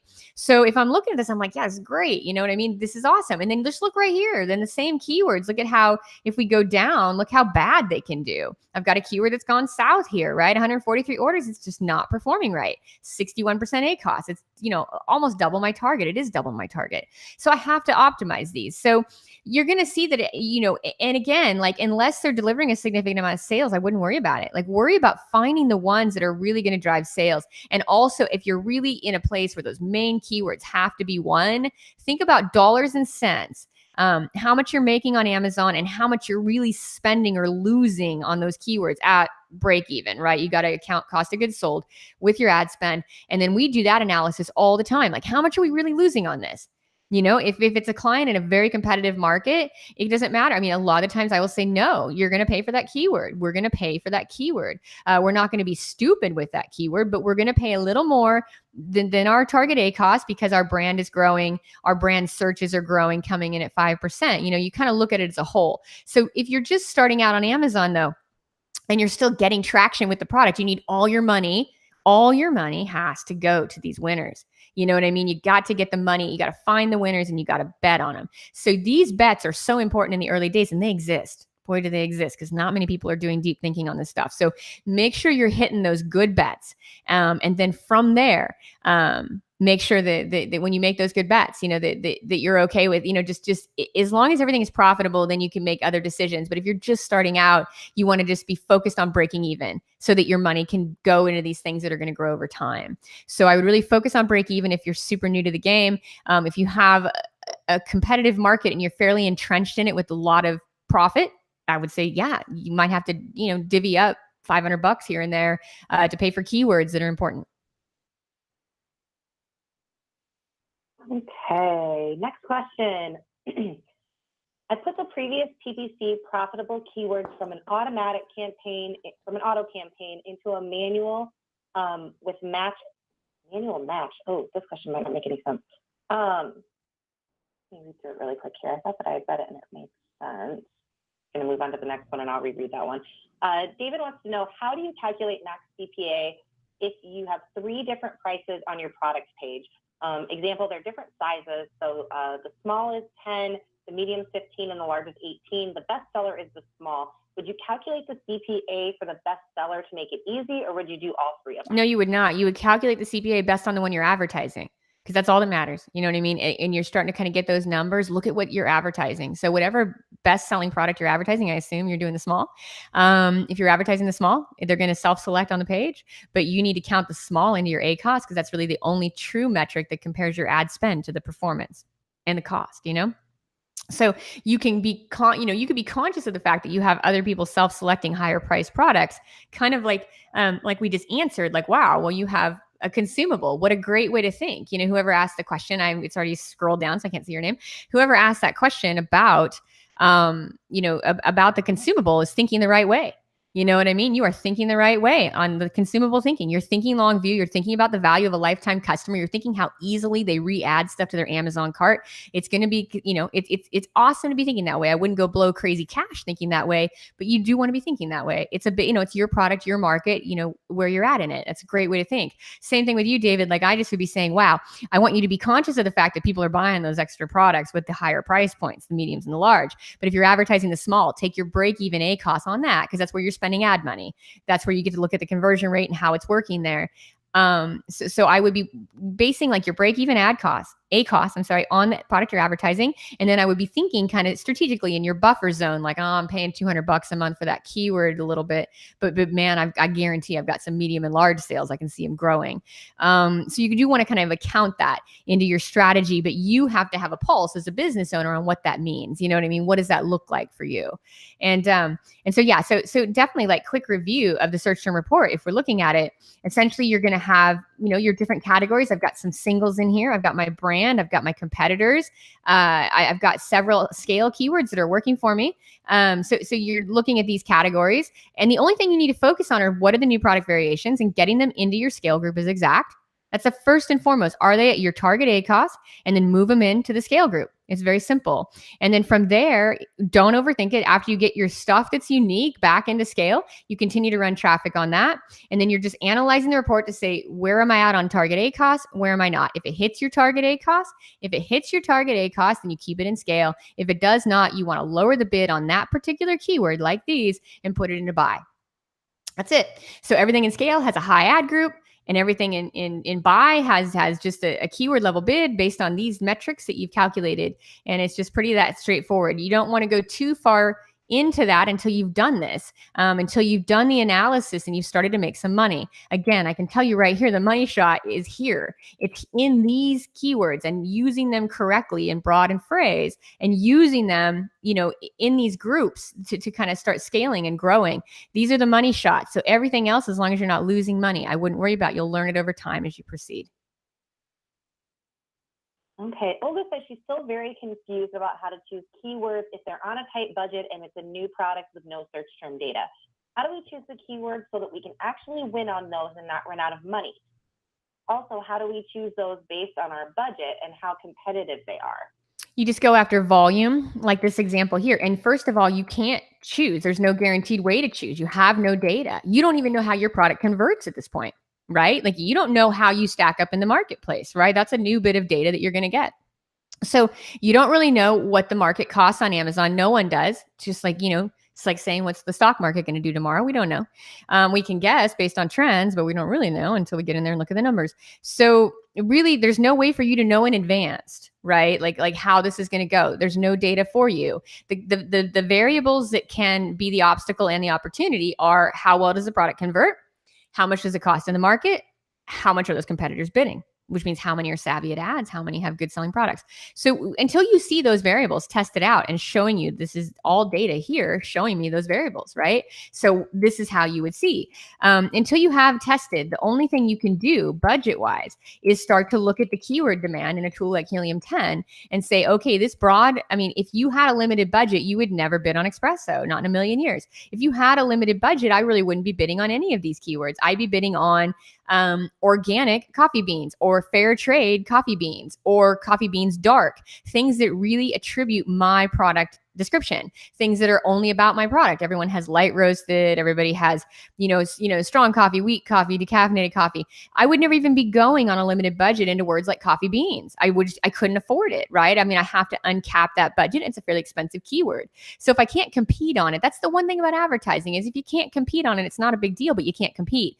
Advertising is about money and strategy and targeting. So we've covered targeting like upside down in this class. That's what the whole search term report's about.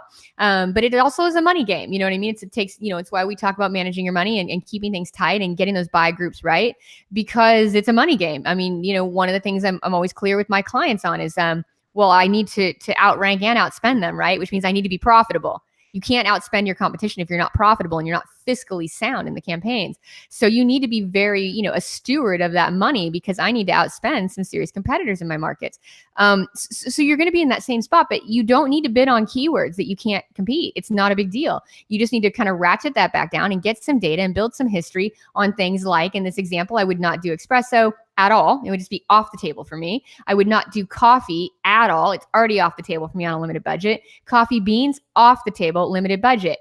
I might be able to test coffee beans exact and see what it would do for me. But without question, I would be more focused on those modifiers. Before I put any money on coffee beans on a limited budget, I would say, give me fair trade, give me organic, give me dark roast, give me decaffeinated, give me keywords that I can actually compete on, rank on the first page and sell on so they really perform for me. So when you get in here, there's no way to know until you test, but you do want to hedge your bets. You do want to make sure that you're bidding on keywords that absolutely define your product. Without question, if they don't, they're going to be risky bets because you don't even know how the product page converts. So before you can even get aggressive on something like coffee beans, you better test that like organic coffee beans actually works for you, that your product page is converting at a rate that you're happy with, that the ads cost, CPCs that you're happy with. So I think the main thing to test first and foremost is that conversion rate on the product page, and also let it get some sales history, which will lower the CPC. So stay even on a limited budget, just stay with very targeted keywords that are absolutely defining the features and benefits of your product, especially features and benefits that your product has that other competitors don't. They may have the same features and benefits, but they probably aren't advertising them as structured as they should be. And I wouldn't put any money into these broad keywords. All right. And then just a quick one. Julie knows you've said it a million times, but how many clicks that don't convert before you pause a keyword? Yes. And Julie, that is in like the section 3 of the guide, because this is a question we get a lot and it's something that I can't just say out loud. I need to write for you because I should, you know what I mean? I have no idea what pieces of this are going to stick and or not. So without question, you do 10 in our world, because again, if you look at our clients' data, let me show you how you would do this on your own data. Let me go back up. Come here. There we are. Let's go to my click to sale ratio, which is my kind of pulse on everything good on Amazon. Okay, so this particular product, this has a click to sale ratio that I already know. If I'm testing new keywords, I have no idea what they're going to do for me. You're going to go ahead and pause at 10 clicks because on a good converting keyword, you should be able to clock click to sale at 3 to 5 clicks, right? Amazon's a high converting engine. It's amazing. So if your keyword is taking 10 clicks or 15 clicks max, I wouldn't run it to 15 because I'm frugal. If your keyword is taking 10 clicks and is still not turned to sale, it's got to go. The reason for that is because you can re-review that data in the search term report, or you can re-review that data by just going into the campaign view and kind of looking at everything that's paused. You can review the data on the stuff you've paused and rethink it based on attribution later. But most of the time, something that hasn't converted in 10 clicks is not that interesting. Now, if you want it to be conclusive, only go back 5 days, right? Don't try to look at the data right up to today. You need to be 5 days back to get anything in Amazon conclusive. So if I'm reviewing data the soonest I could hit my date range would be, say, I could do last month. If I were doing data today, I'd be looking at August, right? I wouldn't be able to say what happened on September 5th or September 4th. It's not conclusive data, and Amazon doesn't always attribute data in the Campaign Manager as good as it should or as fast as it should. That will change over time, of course, but right now they don't. So I kind of go the month before. So I say, okay, the month before, what's happening in my campaigns in August, right? How did my campaigns do in August? So when I look at that data, then I can kind of start to make decisions. And if I have 10 clicks, even, you have to give it that 5-day window though, so you get attribution.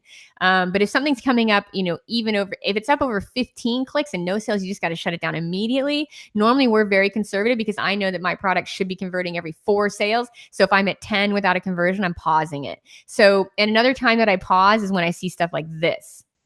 When I'm in a search term report and that CPC is far above what I pay for good traffic. So I'm saying, man, that CPC is $3.77. I don't know that $3 is that going to be make sure I'm on the right report. I don't think, yeah. So if I'm converting every 7 or 8 clicks, that's not as interesting to me. And if I'm looking at a keyword and it's got $3.77, and I know my best performing CPCs are all kind of under $2 except for one here, I'm really going to be looking at those numbers. If I have a high CPC on it and it's already kind of exceeding my max CPA early in the game without a sale on it, I go ahead and shut that down. So I'm really kind of conservative on the early ones. So when I get keywords early that I'm just testing, I don't hold on too tight to them. I only really hang on to the keywords that start to demonstrate this kind of sales data. This is some sticky stuff in here I'm fixing right now. I kind of do hang on tight to keywords in the conversion cycle that have a lot of orders. If you're looking at my orders on those are very interesting to me. I'm not likely to concede those because they actually impact my bottom line and sales history. But if it's just a few sales or one sale and the clicks don't match up and the CPC is high, I normally pause those right away. Yes, okay. Melissa, will you post my email again for anyone that wants to share their products openly in this class in the last 4 weeks of training? Post it right here, public comment. There we go. Okay, next question here. If we use auto campaign for search term mining, what's the bid that you suggest? I've been using $5 to $7, but it's burning money and the A cost is high. So when I lower it to $2, it lowers the A cost. Ooh, say that one more time. Are they saying auto? Yeah, they're using the auto campaigns to mine search terms. No, don't use your auto campaigns to mine search terms. That's no, right? You need keywords. Autos are good for placement. These are where you're mining search terms. Auto is not a place to mine search terms. The investment is far too, first of all, auto is not a bid for rank strategy. Auto is a remnant traffic. Be very clear what an auto campaign is. An auto campaign is Amazon's way of selling, ooh, I have some extra traffic that's not super valuable. Do you want to buy it? That's what they're saying to you. I promise. That's all auto is. Amazon's saying, ooh, I got ad space to fill and I want to spend everybody's money today. So they're just saying, okay, where can I put your ad? So an auto bidding strategy is low bid. You're buying remnant traffic. It's never gorgeous. It's never beautiful. It's never valuable. It's like going into like a showroom and they're selling you the broken dishes. And you're saying, well, gosh, I mean, anything is interesting at 10 cents or anything is interesting at $1 when my manual keywords cost me 5 or 3 or 2. Anything is interesting here. So I consider auto traffic interesting at $1. I consider it interesting at least 5% below my target A cost. I consider auto at scale and break even interesting, but I do not consider auto interesting for mining. It's great to mine competitors' ASINs, but that's a strategy you would tackle after you've already won all your main keywords. So if you're looking at this is a manual campaign. If you're looking at this, you can see that I have got to win on women's jeans, skinny jeans. I've got to mine those keywords, my own brand, right? So I'm winning on these keywords and that's what I'm mining from. I'm taking a keyword. I'm not letting Amazon say, okay, I've got all these remnant ad spots and hopefully there's a keyword here that's actually relevant to your product. It's selling you cheap traffic and you want cheap traffic. All traffic's interesting at the right price. But the thing with this is I need to find out what my main keywords cost and what my main keywords will show me. So I want to know women's jeans skinny as a variation far before something random off the remnant stream. So you can get a few good keyword ideas off Otto, but they're very not, the traffic itself is the least valuable in the platform. So it's great for product placement as long as you're keeping in context that you are, you want to buy it cheap. So in your bid for rank strategy, there's no ranking with Otto because, as you know, I've shown in previous classes, and I'm happy to review again today, in Otto, majority of the traffic is in other placements. They're not top of search placements, right? So your top of search is only one in these keywords. So I think if you're going back to Amazon advertising 2016, Otto was a different game because no one was competing. But I would say if you're in Amazon advertising 2018 and going into 2019, Otto is a remnant. Too many people are bidding on the good keywords to where Otto is like what is left over at the end of the day. But it will give you good product placement on competitors' pages if you bid low and you kind of keep it as a strategy for that. But definitely you want to be mining from a manual campaign, and you want to put as much thought as possible into these broad keywords that you're bidding on to see they should be very targeted to your product. Define the features and benefits exactly. So again, here I have skinny jeans, right? So if I'm defining those keywords, then those are going to be interesting keywords to mine. Where anything not as targeted, I have to do the targeting myself first, and then let the algorithm work to deliver variations off that targeting. Okay, back into this here.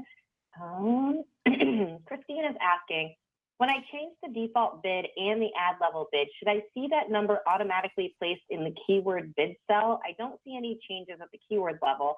The previous bid that was at keyword level is still showing. So what's happening? The keyword bid or the ad group bid? What's the algorithm taking? So you want to make sure that you go ahead and to do it safely, because there has been some changes in the past 60 days, the way the campaign manager interfaces. We can all see that it's shifted out during this class, actually, the interface. It's still accomplishing the same goals, but some subtle interface changes have happened. So one thing that I would do is say you decide your high level bid to compete needs to be, $6.50. I would set it on every individual keyword at that to make sure it's nice. You can set it at the ad group level, but it is at this point when you add keywords, they want you to default bid. So you're essentially just saying, when I say an ad group level bid at this point in the Amazon interface, I'm saying every keyword in that ad group has the same bid. Every keyword in that ad group has the same bid, and it's bid for rank. If you're doing keyword level bidding, every keyword is structured based on their profitability metrics. And that's only when you're losing money. So on Amazon, you have two key strategies. One, you're ranking. One, you're cutting costs. So one, you're ranking. One, you're cutting costs. You're cutting costs so you can put more money on where you're ranking. You're cutting costs so you can put more money on where you're ranking. That's the beautiful cycle. So you only have two tactics. So if your keyword level bid is set, if you're in a group, whether it be a scale group or a single group, you just go back to the keywords and set them all at the same high bid because you're trying to rank all those keywords. So the email is posted, just to review with anyone that came late to class. My email address is posted. I don't acknowledge questions. I just delete those because I just spent 3 hours talking about questions. But what I do is I'm looking for people that are willing to submit their product to be analyzed openly with nothing hidden in front of the class. You need to email me directly because we're taking inquiries for the last 4 classes for people that want their campaign problems solved and they're willing to do it publicly and let me optimize their campaigns publicly in exchange for showing me I'm going to do the work for free, and I'm going to do the work for free in exchange for sharing it with this class so everyone gets value. So I will be looking at your products and see, is this so niche? It's not really valuable or relevant. And I'm looking at your products and think, how can I make this relevant to the whole class? The hardest, juiciest problems we have so far, or I have a very messy campaign. Please help me clean it up. And it needs restructuring. Mm-hmm. Another juicy problem has been, oh my gosh, how do I take a new product and research the keywords and pick them and set them up in campaigns? Please bring that one to me. Another one we have is I have a search term report and I'm trying to figure out where everything goes. What do I do with that? And then your last one is I'm trying to move keywords around from the search term report, which I'm telling you, the 3 guides will solve these problems for sure in the search term report. The third guide is just about moving stuff. But if you want to see it live and you have a campaign that like I have tons of search term data, but you can take and move it around live, I'm down. So send me any email only related to that inquiry. It's me asking you to please send me your products that I can share in the class so I can plan our last 4 sessions together in advance and make sure I have killer campaigns to use as examples. Do you think, Cherie, that a link to their product page would be sufficient, or how much information do you want? Just a link to the product page and just a confirmation that, yes, you can share my product, share my campaigns, share my strategy, share your strategy for this in front of the class. Perfect, because we've had a couple people ask what you want submitted. So, a link to products and confirmation that we can use this as a live example in the class. And you could put a note there like, hey, can we use this as a live example, but keep this private? Like I have this secret sauce. Can we leave? And I could try. I can try. But the more transparent we are, the more everyone's going to get something out of it. And I guarantee whatever I do won't be duplicated. And I guarantee not in this class. So I don't think you have people like right here trying to take what I'm doing. And anyway, I don't know why someone would want to duplicate one of my strategies because it's my strategy. So I don't think it's going to be a competitive issue if you have a unique product. Okay, let's start jamming through some of these questions. Okay, so Contact is asking, I have a few months worth of data for my product, which is converting at around 20%. I took the time to analyze my manual campaigns and I see that none of my keywords are profitable. They're giving me sales, but they're not profitable at all. I figured the right thing to do would be to raise the price of my product. Is that correct? Do you have any advice, or is there ever a time where you just need to give up on a product? Okay, start at the beginning again. I got the question, but I want to make sure I have all the background on it. Yeah, it says, I have a few months worth of data for my product, which is converting at around 20%. I took the time to analyze my manual campaigns, and I see that none of my keywords are profitable. They're giving me sales, but they're not profitable at all. I figured the right thing to do was to raise the price of my product. Is that correct? Do you have any advice? Or is there ever a time where you just give up on a product? Well, you wouldn't give up because giving up means nothing, right? You keep going, and giving up means you get nothing. So you can get something or you can get nothing. I personally don't like to get nothing on anything. It makes me crazy. It might be just the American culture of why do people go to Vegas and gamble for the same reason? I don't like to let things die. I don't like to put effort into something that I've kind of cultivated and let it die. So I'm a bit tenacious. I'm one of those people with crazy grit, and I have very little give in me. And I would love for you to kind of adapt this strategy. I would love for you to adapt that mindset for this particular instance, because Amazon is aggressive and it's competitive and it's moving fast. And I want you to take your market share. So if you can stick with it, I would suggest you do. Now, if you have the only data that would allow me to say, gosh, I'm just going to give it up, would be one in the Business Center reports. So first of all, I would say, yeah, okay, so you're saying you're converting at 20% and that's just not profitable for you. So that's a questionable thing there, because that's not a terrible conversion rate. That means you're converting 1 in every 5 clicks. If I say 20% conversion, that means every 5 clicks, I'm converting a sale. So I'm not saying that's terribly uninteresting, and I'm not saying that's not optimizable. I'm saying, yeah, man, if you're converting at 20%, you only need to get up to these numbers right here to really win. I mean, look at how much money we're making. I can tell you this one's making, I don't know, $65K on this product profit a month. I mean, geez, $65K is a nice little egg, right? So, I'm not conceding anything for $65K a month, not for my clients, and I wouldn't suggest you do too. Now, if you're looking at this, I mean, if you're at 20%, you're close. So I would say you're right. Now, if you were converting at nothing, if you were converting terribly, you're converting at 10%, that's a tough egg to crack on Amazon. I mean, if you're over there converting 1 in every 10 clicks, that's hard. But if you're converting 20%, you've got a good game. You probably just need to improve your game. So I would think about what could you do better on the product page? And I would definitely say, try to, look at your competition and see where you can increase price to get your margins better for advertising. If you could be more aggressive in ads and afford that traffic, it's a good play on your part. So I would say 20% conversion rate is not trash. And I would say 20% conversion rate is certainly not the give zone. I would say 10% conversion rate across all relevant keywords. Yeah, it's tough. But I would say you're not there yet. And I would also say, how is the product page? How are the margins? Do you got room to increase price? Because you always can. Please do that. Also you can increase price on certain variations that have give. You don't have to price all your variations the same. So sometimes we have other variations that we can get more money out of, and some of the kind of best sellers that are very competitive, we have to have lower price on. So you can also kind of maximize your price against variations, not just based on size, but kind of based on color and demand and other stuff. Definitely looking at the product page. Is there something you could do to kind of increase conversions on that page? And no, I wouldn't give. If it's your product and it's one of your good selling products, or you want to win that market, I don't think you're far off. Okay, Andrew's got a strategy question here, and you might want to take a few notes on this. Just it's a little general, but I just want to make sure you get all the parts of it. And I have some feedback here because I did ask for this and I want to give it to you. So David, you especially, I know you're doing a lot of rocking stuff and you're getting great results. You send your stuff over and let me see if I'll keep it. Just tell me what you want private. I know the product's got to stay private. There could be data that I can use there and in the cleanup and keep a lot of it private. I think I could possibly do that because you definitely are testing a lot of traffic. So you have some data. So you have some messy campaigns, which means you were in advertising before coming in this class, which you are like, anyone who hasn't entered this market yet, this class is a huge win.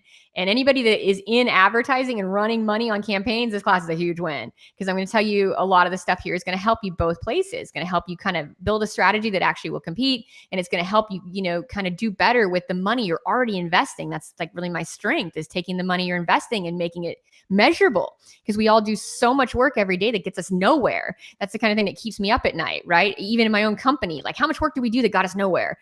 And so it's hard. And so for me, I'm really good at taking not on everything, but I'm really good at ads, at taking my ad money and making it count. So I love to make ad money count, or I wouldn't have the business I do. So please, Dave, send me your stuff. David Hines, send me your stuff. Let me have a look and tell me what you want proprietary. Tell me what you want kept private. And I will keep it private. And I'll also email you and confirm what I am sharing. And I'll ask you along the way. I'm not just going to go blanket your stuff all over the internet, because I also really value privacy and strategy. I wouldn't do that. So send me your stuff and let me look, because it seems like you put a lot of money into advertising. So you may have some nuggets even on this kind of data side that I can share with people, like how I readjusted or things that I might have done. Julie says that her product's not going to be listed for a few weeks. Do you still want her to submit that? Oh, absolutely, Julie, because we can do the keyword research for you.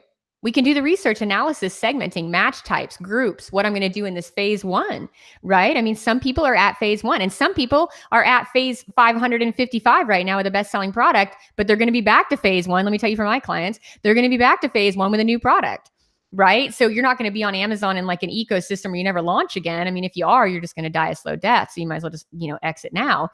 You're not going to do that. So even if you have a brand new product, there's people in this class that are going to have brand new products launching. So yes, I'd love to do the research, do the segmenting, break it down. And absolutely, if you allow me to do that, then I will. And I'll make it a competitive enough strategy that lets someone try to compete, let someone try to like beat it. It'd be interesting. All right. Okay, Andrew's question here, first one he submitted today. Excuse me. Let's see here. Okay, it says we're in a competitive Amazon product category where the recommended dollar bid for high volume top keywords is twice what our max CPA is. We would like to use advertising to drive our organic rank on these top keywords, going from page 3, which is where they're at right now, to page 1 above the fold. Would you support a loss leader, high ACoS bid strategy for top keywords initially if you can sufficiently drive organic rank to page 1 and gain incremental organic sales to offset the high cost of the sponsored ad for the top keyword? Or would you recommend not striving for rank on these competitive high cost keywords and go after more affordable, less competitive keywords instead? Yeah, so let's go back on that so I can make sure I have all my notes, but I do have an answer, but go ahead and give it to me one more time so I can take my notes all the way through. Okay. We're in a competitive Amazon product category where the recommended bid. Okay, let's stop there. So we're talking bid, not CPC. So our recommended bid is like twice what my target would be. Twice what? Yeah. So the recommended bid is twice what your target CPA is. Mm-hmm. Okay. Correct. Okay. All right. Okay. Yep.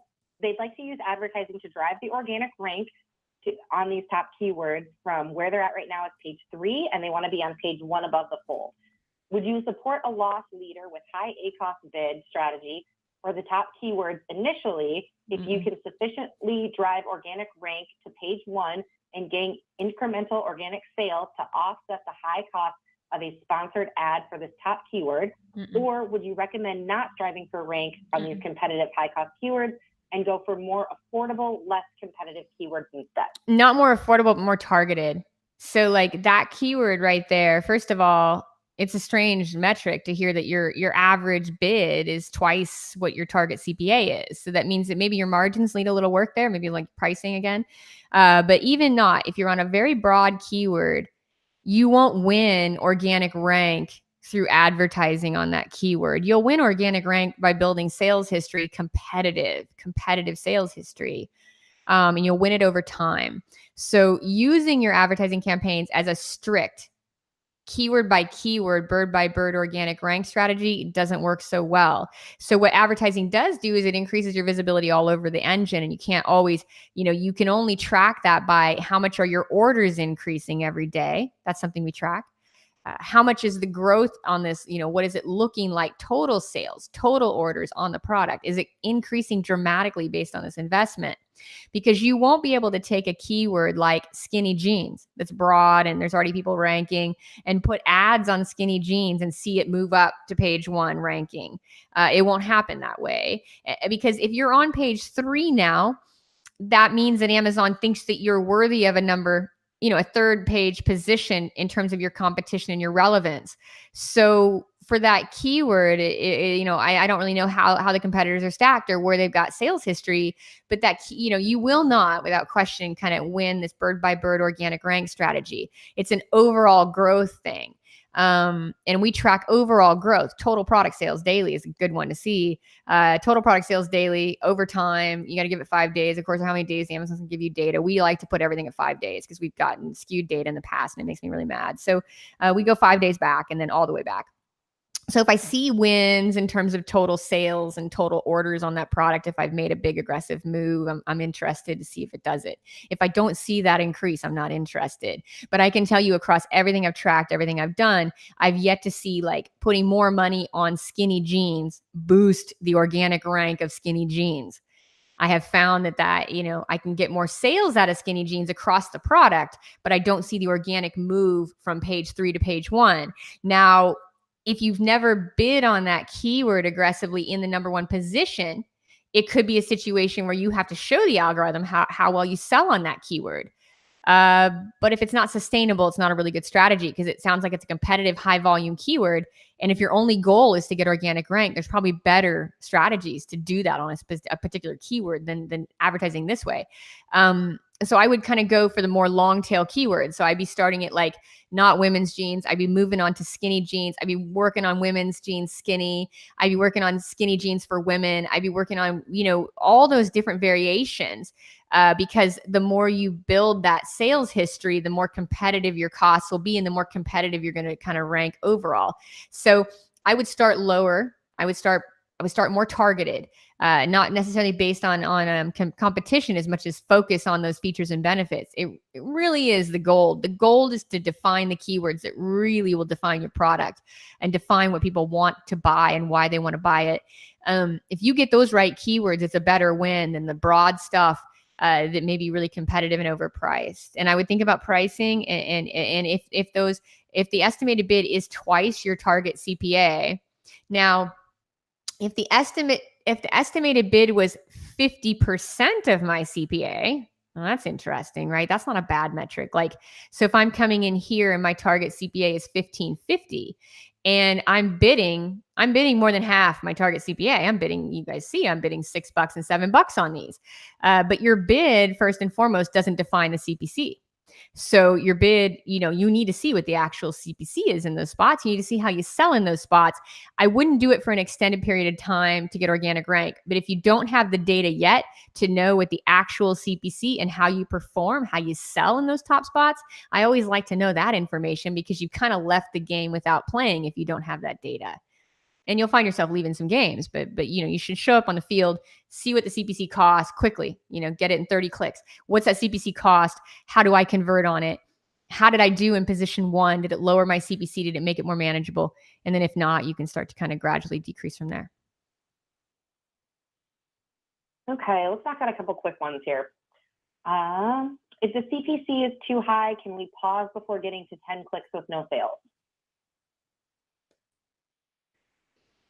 Yes, absolutely. We do it all the time. And especially if it's not a relevant keyword, if you're bidding on a competitor's keyword or you're bidding on kind of a long tail keyword like here, we do it all the time. If I'm seeing something that's like, oh, I'm testing out like stretch jeans women, if it's a skinny jean variation, I'm going to kind of hang tight to see what the data looks like after 10 clicks. But if it's something that's like, oh, stretch jeans or Lee jeans, I don't care. Like it's gone. I don't care. If the CPC is unmanageable, then I can't play with that. You know, it's only interesting to me if I could buy it, right? So yeah, so if it's a competitor keyword or a not, you know, kind of a competitor keyword or a keyword that is not like really crucial in my stack. You know, it doesn't describe, I don't have the best stretchy jeans on the planet. Sometimes they stretch, sometimes they don't. And if you're, you know, if you're a size, you know, if they're not your size and you're trying to stretch into them, that might not be good either, right? So that keyword I would chuck, but I wouldn't chuck skinny jeans or any variation until I had data. But I definitely will take irrelevant keywords even after like 5 clicks if I can see that they're just overpriced and they're not going to really win the game for me anyway. But I try to keep my winning keywords a little longer and see what I can do with them. And a good question there. You know, I've had a lot of people ask about my workflow. So just know that in terms of my work with my client accounts, my primary thing is I'm a strategist. I'm an advertising strategist. I've passed the phase of a technician, you know, probably, I don't know, 2010. I've been doing this since the beta of Google AdWords at scale. So I would say around 2010, after doing this like full time with my own business, my own agency, my own clients, I would say after about 8 years, I passed like the technician phase and I moved into like a core killer strategist phase where I can come out a campaign and do things that are just strategic, almost like playing chess. So with my clients, I do have a team and I manage with my clients. There's none of my clients, the strategy is mine and I implement my strategy. And I do have a team that helps me do things, right? Like make changes, but all the high level strategy moves, every single report. I do this manually, so I know you can do it too. Every single report is analyzed by me. Every single move is collaborated with me. Like I'm definitely leading the charge on my strategy because that's what my clients pay me for. If they just wanted a technician, they could use an awesome software tool. I love Seller Labs. If they want a good technician, they could get somebody that has like a big scale agency that has, you know, butts in the seat that go ahead and manage things so that, you know, things don't get crazy. There's a lot of things that just don't want to get crazy, you know, keeping your ACOS goals, keeping things managed. Anyone can do that. But in my company, I'm a strategist. Anyone that hires me, you know, hires me for high level strategy. So no, I do all the strategy in all my accounts. There is nobody else defining the strategy because that's what my clients pay me for. So I had someone ask me about that. So if you ask about workflow, you can without question, if this is your only gig and this is your only product and this is your only thing you need to manage, I would suggest that you learn every single way these shoppers are shopping and every single keyword, who your competitors are at these big keyword levels like skinny jeans, right? And then women's jeans going one time up.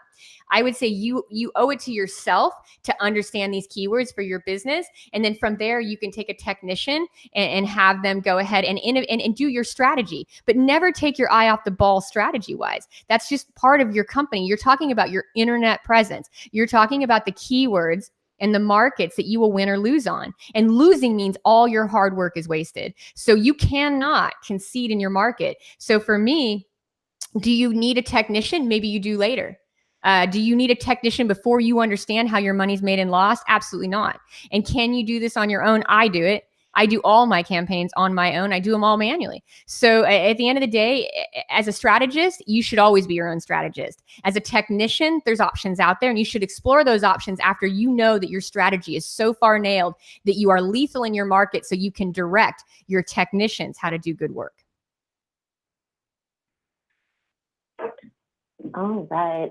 If you're at 0 impressions for a well-researched keyword in the shop group, should you raise the bid? In the shop group. One more time. Okay. If you're at 0 impressions for a well-researched keyword in the shop group, would you raise the bid? I would raise the bid on the whole shop. You know, at the ad group level, all those keywords in shop, I would see what's happening. If they're not getting impressions yet, I would raise those bids. Okay. Let's see here. For search term keywords with 2+ sales that go into scale, which of those keywords would go into a single ad group? Are they the ones that show up frequently? Say it again. from the search term report, keywords with 2+ sales go into scale. Which of those keywords would go into a single ad group? The ones that drive a ton of volume. You're just seeing them throughout the report. Like when you go look at the search terms against keywords, I'm just seeing skinny jeans, skinny jeans, skinny jeans. Like I know that one's winning and I want my broadest variation up into a single. You definitely want to get some data, but you want to see that keyword kind of repetitively showing up in the keyword column. And then you want to make sure that the sales data is significant. You don't need to be at 767 orders. That's crazy. But you want to see a good amount of impressions. Impressions are a guide. Impressions are a great gauge that there's more traffic to be had if you win it. I like to look at impressions. A keyword right here with only 2,000 impressions is never interesting solo. I mean, what's that? Only 2,000 people search for that keyword. It certainly doesn't merit its own group. But a keyword that has 77,000 impressions is interesting to me. I would be very curious down here on jeans skinny. I'm looking at just 10 lines down or so. I'd be curious, like what's going on with that keyword with 133,000 impressions. Boy, that's a solo if I've ever seen one. Converting at a good ACoS, working for me. Converting at my target ACoS actually 10% below, conversion rate of 20%. I'm saying, man, that's super interesting, right? Like that to me is a very interesting keyword. It's actually converting at 47%. So, I mean, or 21 here. And then I'm looking at those keywords, right? I'm looking at the keywords that look interesting on the impression side, keywords that are converting to sales, and keywords that are within my cost threshold. So I have a little wiggle room to get aggressive on them. But all three things should be in place: sales, impressions. There's no speed unless you have a lot of data and a lot of experience with your products in the market. There's no reason to speed into the singles. It's more important that you just get the scale right. So you could take a keyword here, like let's say, say women's jeans skinny. I could move that into scale, and it also is going to have a high bid, and I could let it get some more traction and show me what it's going to do in scale. And then you could go the next month and put it into a single. Your singles should be really obvious to you, but if you've sold your product for a while, you should go straight to singles. You probably have enough data now to go to singles. If it's a product that you don't have a lot of experience on, give yourself 30, 60, 90 days before you start segmenting those singles. So it has a lot to do with how well you know your product and how well you know your conversions and how well you know the market. But the more you know the market, the faster you should get to singles. The more you're learning your market, the more you should keep in scale. Because as you can see, let's make sure we go back to a real campaign, and all mine look like this. So if you're looking at this, like you can see my scale group is the 381, or actually my scale group is the 502 on this product. So I've got 502 keywords working for me there in this product. And again, like this jams. Like I can have any keyword at this uncapped bid, 648, and it's super winning. So you can put stuff in scale and it's going to do fantastic. So only when you have a keyword that you just really know clearly like what it's going to do when it starts to go broad and phrase, like you understand it, then you can move it into singles, and you can see they really work too. I've got, my next three after this is going to be right here. My 502 keywords is a scale group. My competitors, this product just kills the competitors. It's sad for them. It's good for my client, terrible for their competitors. So we got 381 keywords that are going here, which is fairly unusual. Normally I don't normally get that many competitors' keywords working at once. This is a kind of anomaly, but it wins, and I keep taking more market if I can. Then I have single keywords. My next three are all single, and they're doing pretty well. But you can do so much in scale that the singles, you don't need to do singles unless you're really at a place where you have a lot of data and those sell for you. That's a place where I say, oh yeah, go put them into singles and see how competitive you get, how fast, see how much market share you take then, see how many search terms you discover then. It is without question, the singles are very aggressive, but it's more important that you get the stuff selling into scale first. If you don't know which one should be singles, you may not have enough data yet. If you're asking that question, you may not have enough data to know, because you'll know when a keyword needs to be moved into single, because it will drive like 80-20. It'll drive 80% of your orders. So as a keyword starts driving 80% of your orders and you have data, you'll move it. But if you don't move it, you're going to do just as well up here in the scale group while you discover those numbers. Okay, great. Julie's asking, I have a keyword that I was on the fence about as to whether it should be in shop or browse. I opted for shop, but it's really expensive and not converting. She has a few like this. Should she move it to browse at a much lower bid, or should she pause it? Well, if it's not converting, you can pause it and then move it to buy when you do your search term report. I would say the way you describe that keyword, it's not interesting at all, because it should be converting and it should be making you money. So if it's not, there's keywords that will make you money, and you want to hold out till you find those. your money on the ones that are working. Whenever, as to be pragmatic, and practical is not really the definition here. Pragmatic is the definition here. Pragmatic simply means that you only make decisions based on data. There's a time to be an idealist, right? Where you're just like big picture, like, coming over here and doing Amazon. I was super idealist when I jumped into this game. You guys were idealists by jumping in this game too. That's an idealist view, and we got to take that sometimes. But when it comes to ad campaigns, you are pragmatic. You are pragmatic, which means you require testing and you require data to make any decisions. You require good testing and data, and you are testing things to go. Like pragmatic means you're looking for the data. Like you're saying, okay, I don't know. You answer that you understand you don't know, and you just go to market. You find the most conservative, most thoughtful, most best way that you can get in there to get that data, but you understand that you're not an idealist. Like you don't know if you can take this market yet. So you're going to be pragmatic and you're going to see what you can do and you're going to make good bets. So be pragmatic on that. And if keywords look bad, pragmatically, they just look bad. You know what I mean? We can't, and if all keywords look bad, then we have a conversion issue. But a lot of times keywords just are bad. I have some keywords here that have gone south. Don't worry about it. You're saying that they're not at 10 clicks yet though. Oh, well, 10 clicks is not, no, that's not enough data. 10 clicks, unless you have a high CPC that looks beyond, measure, like how much is that keyword costing you? 10 clicks is not conclusive data. As you can see by this search term report, I have 2,900 clicks. I have 2,500 clicks. I have 1,800 clicks. And these are real numbers. I have 1,000 clicks, 500 clicks. This is at a keyword level. So I'm not saying you have to have this many clicks, but 10 clicks is never conclusive data unless you already know your CPC will not endure. You already know your max CPC on average will not endure that cost. If you have a CPC that's unusually high, it just means that, it's not going to work in your cost factors. So if the CPC is really high, you can pause before 10 clicks. If it's not relevant to your product, you're already testing a new seed or a new modifier. Like, for example, we're talking about skinny jeans and you're saying you tested heavy skinny jeans. Heavy isn't working. Pragmatically, it's just not working. Skinny jeans is working. Get heavy out of there. Maybe put it as a negative. So I would definitely if that keyword is obviously not relevant or it's a competitor, like, ooh, I can't compete with Lee. If Lee keeps coming back and my search term report is nasty or driving bad sales, it has to go as a negative. It's just pragmatically, it's not working. So I think there's a balance in there, but you want to be far more pragmatic than idealistic when you test this stuff. If you see a keyword that you can't understand why it doesn't work, just know it doesn't work and shut it down.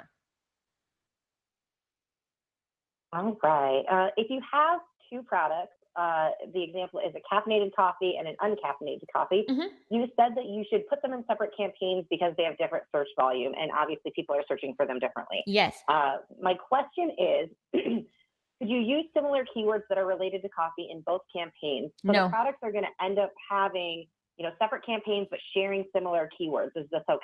No, you don't. So you have no. So you have a decaffeinated coffee and you have a caffeinated coffee and you separated them into two campaigns. First and foremost, there should be, if the keyword is broad, like coffee, ground coffee, whole bean coffee, it's not defined by the product's characteristics. It's just defined as coffee. At that point, that should go to your bestseller. Right. And again, decaffeinated and caffeinated are like completely different universes. But when you have a broad keyword, it should go to the bestseller. You should go back to your business report. You need to be an analyst. You need to be thinking strategically about where to make your bets. First rule to making money is not to lose it.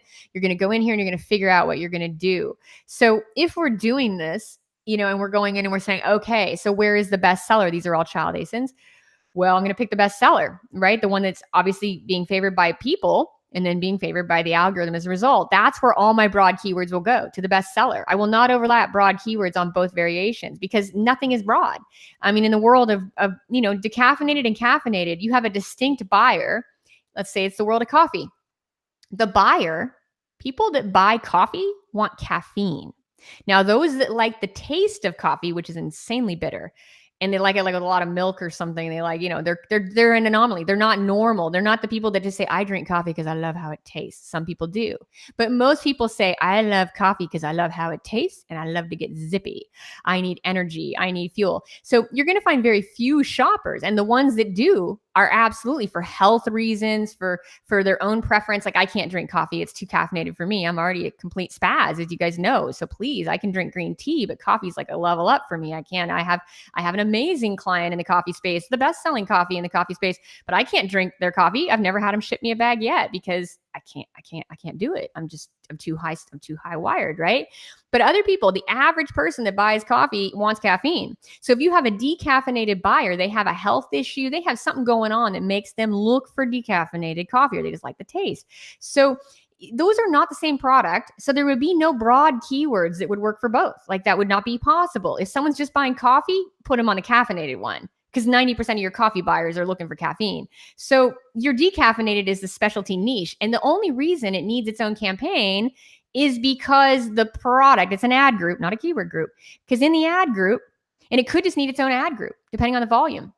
But more importantly, the only reason that has to happen is because the person looking at the picture and reading the title is searching for decaffeinated. So you must match the image and the title to the search because that person is looking for decaffeinated. The only reason you're doing that is as an advertising strategy. You're saying, hey, I've got to show the decaf, both in the title and the image and the product itself on the page, to the person that finds decaffeinated as their number one priority.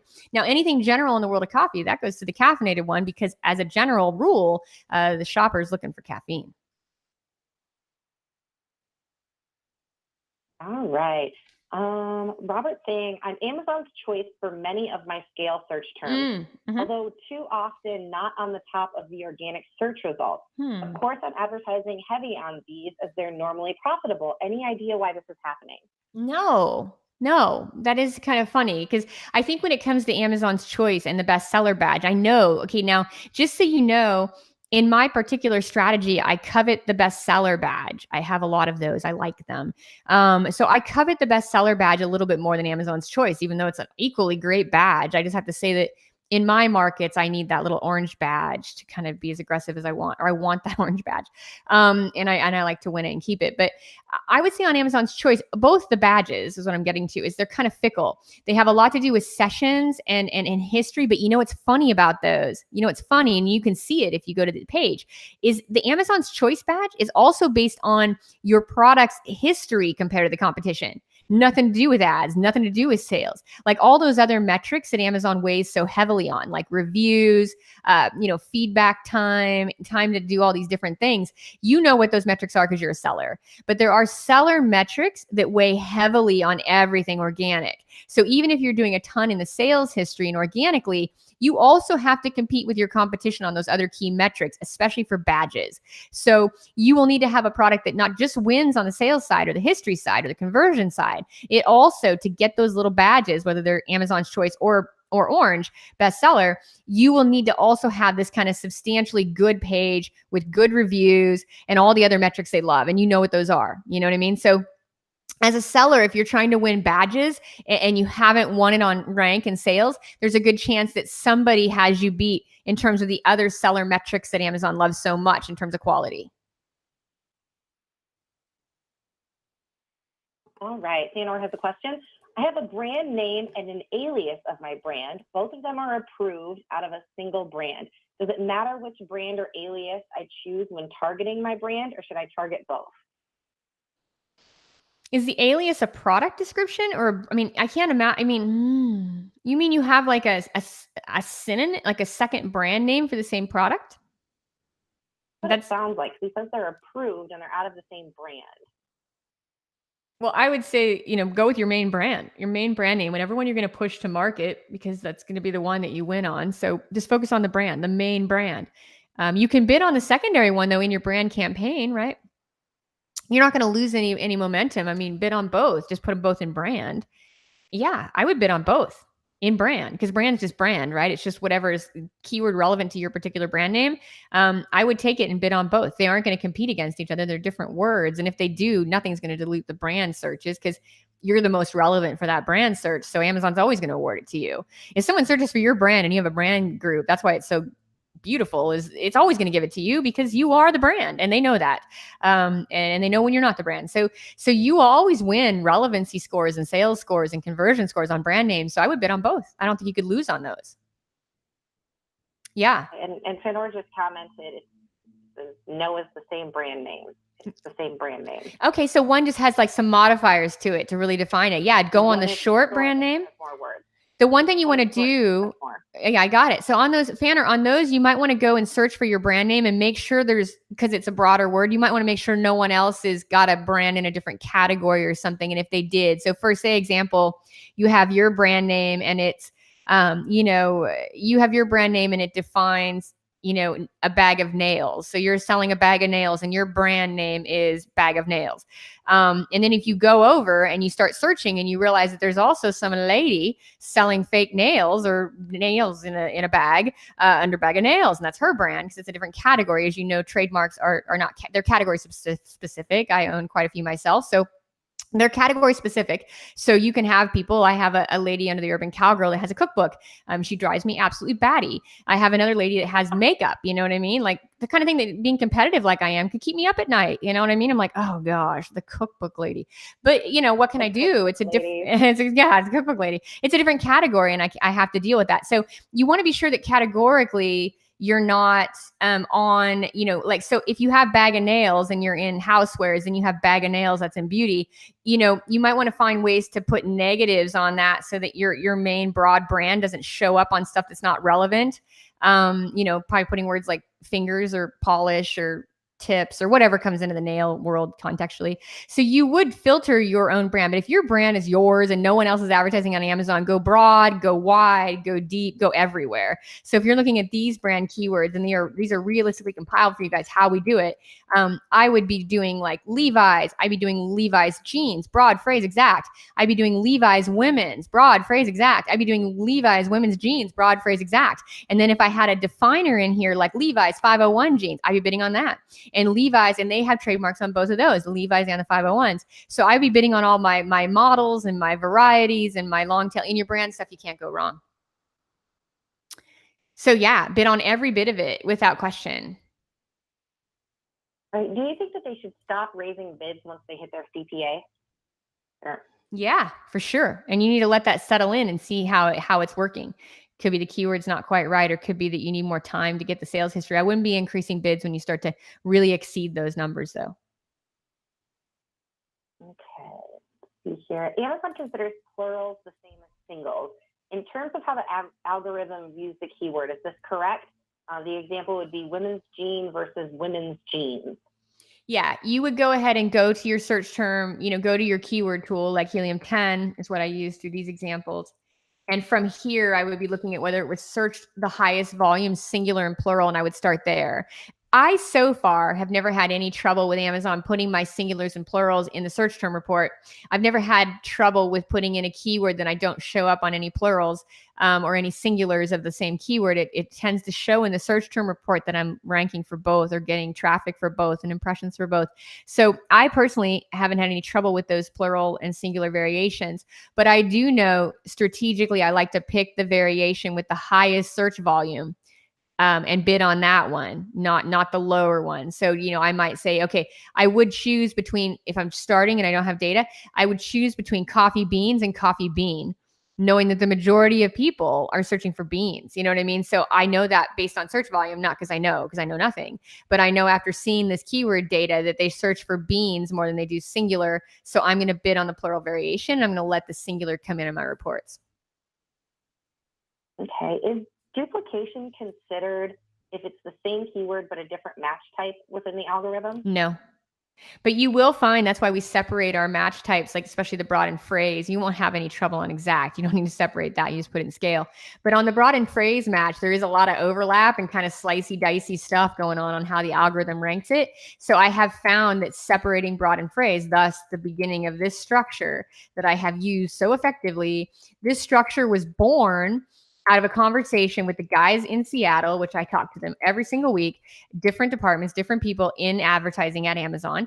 And if I'm talking, I had a conversation and he was explaining to me, it was actually in Q4 2017, he was explaining to me how the algorithm actually sees match types as unique keywords. And I was like, wait, back that up. What does that mean? And he was explaining to me how the algorithm will definitely give one keyword more traction if they're in the same ad group, because it actually sees, like, it picks one and then it just kind of gives it all the traffic. So to leverage your phrase and broad match, you peel them out. This was my answer to his insight. Like, he gave me that insight. And then I was like, well, how do I leverage that bit of gold. Like, okay, so it's seeing these as different keywords. So I literally put them in their own groups and I started to see traffic on both variations. So this is a testing thing that's worked fantastic for me. That's why I'm sharing it. But it was kind of born out of the insight straight from Amazon that the algorithm will sometimes recognize the match types as different keywords. So with that in mind, you do want to separate your broad and phrase into their own groups, because they're going to be seen completely differently. And that's really the best way to treat those. If you're trying to get a lot of volume, most keywords you want just all the exact match you can get, like in scale. But there's a few keywords that you want to get more search term variations out of, and you want to get more traction out of them because they're really starting at the top of your funnel.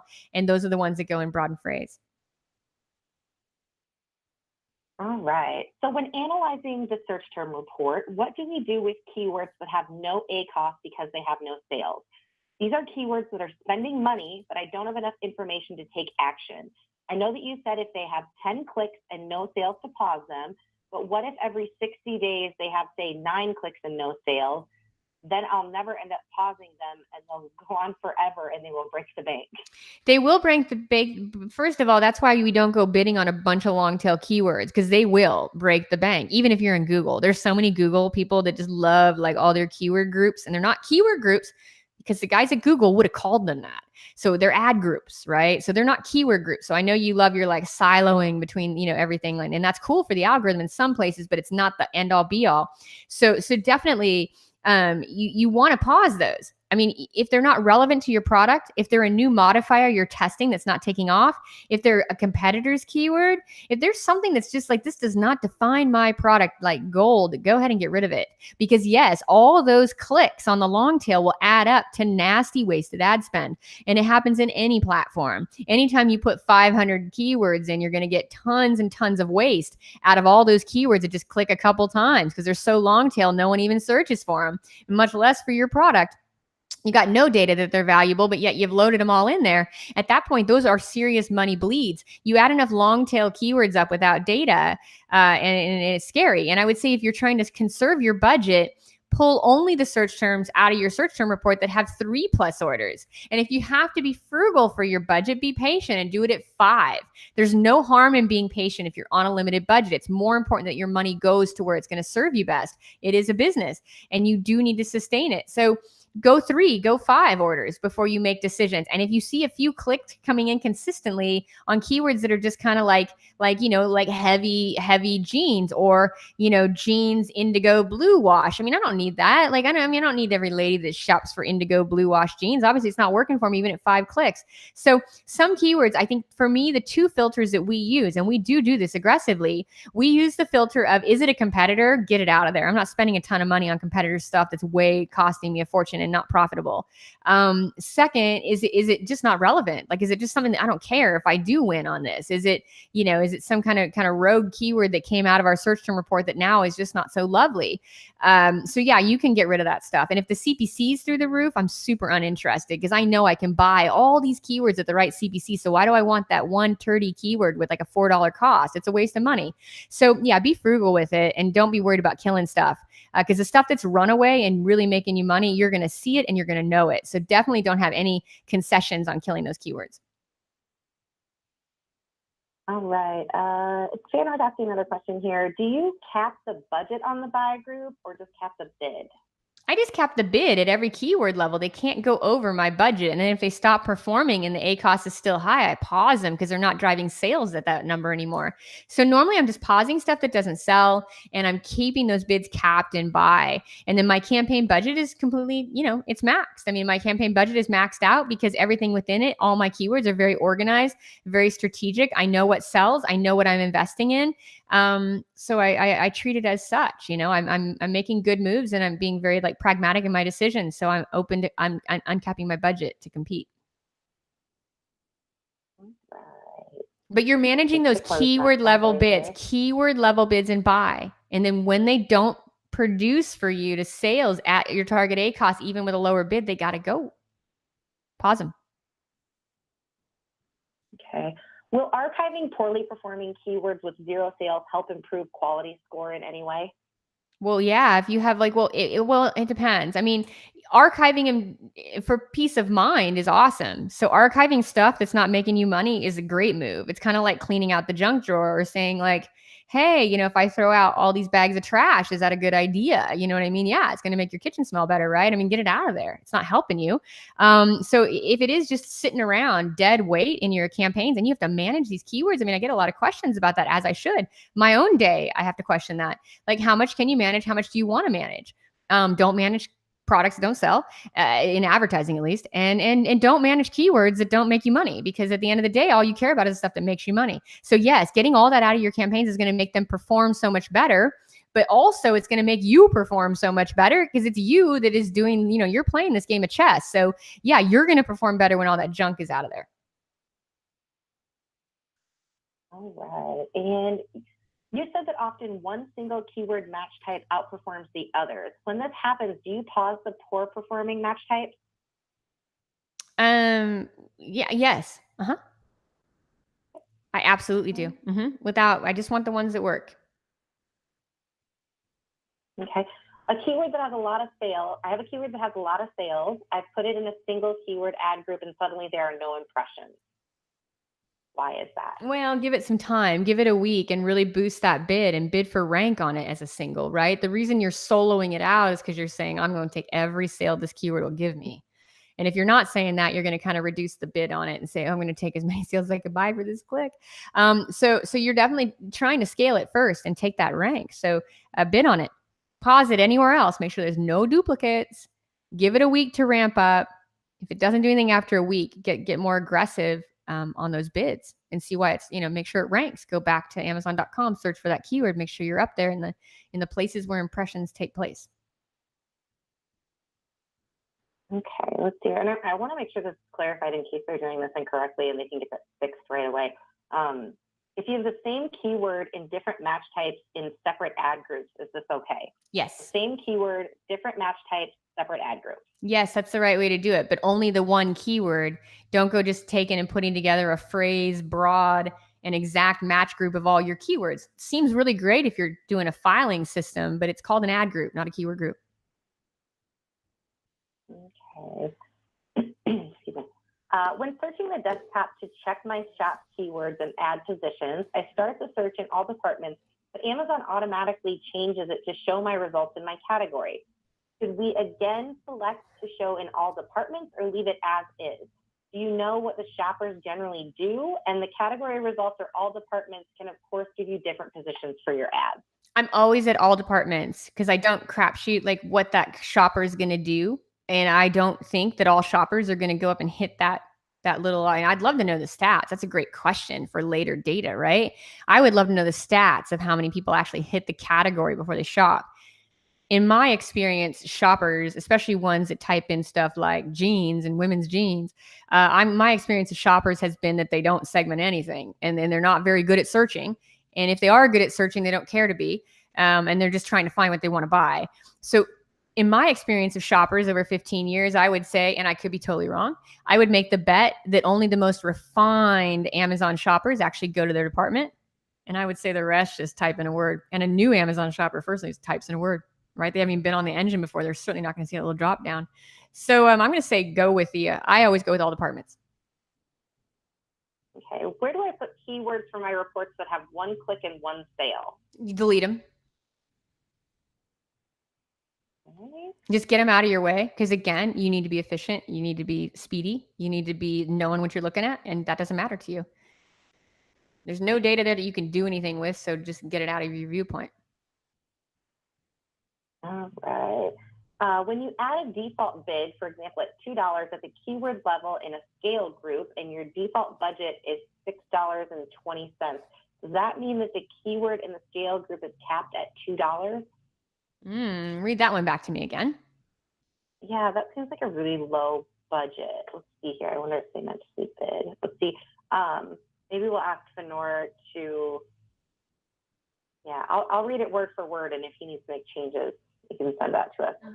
When you add a default bid, for example, at $2 at the keyword level in a scale group. You wouldn't do that. You wouldn't do that. If it goes into scale, you have enough data on it that you know it sells profitably and you don't cap its bid. You set every keyword in the scale group has the same keyword and it's high. It's designed to beat the competition. It's not designed to run away with your piggy bank and a few dollars. It's designed to win. So because it's a winner takes all market on Amazon and we want to win, this bid is $5.82 on all my keywords.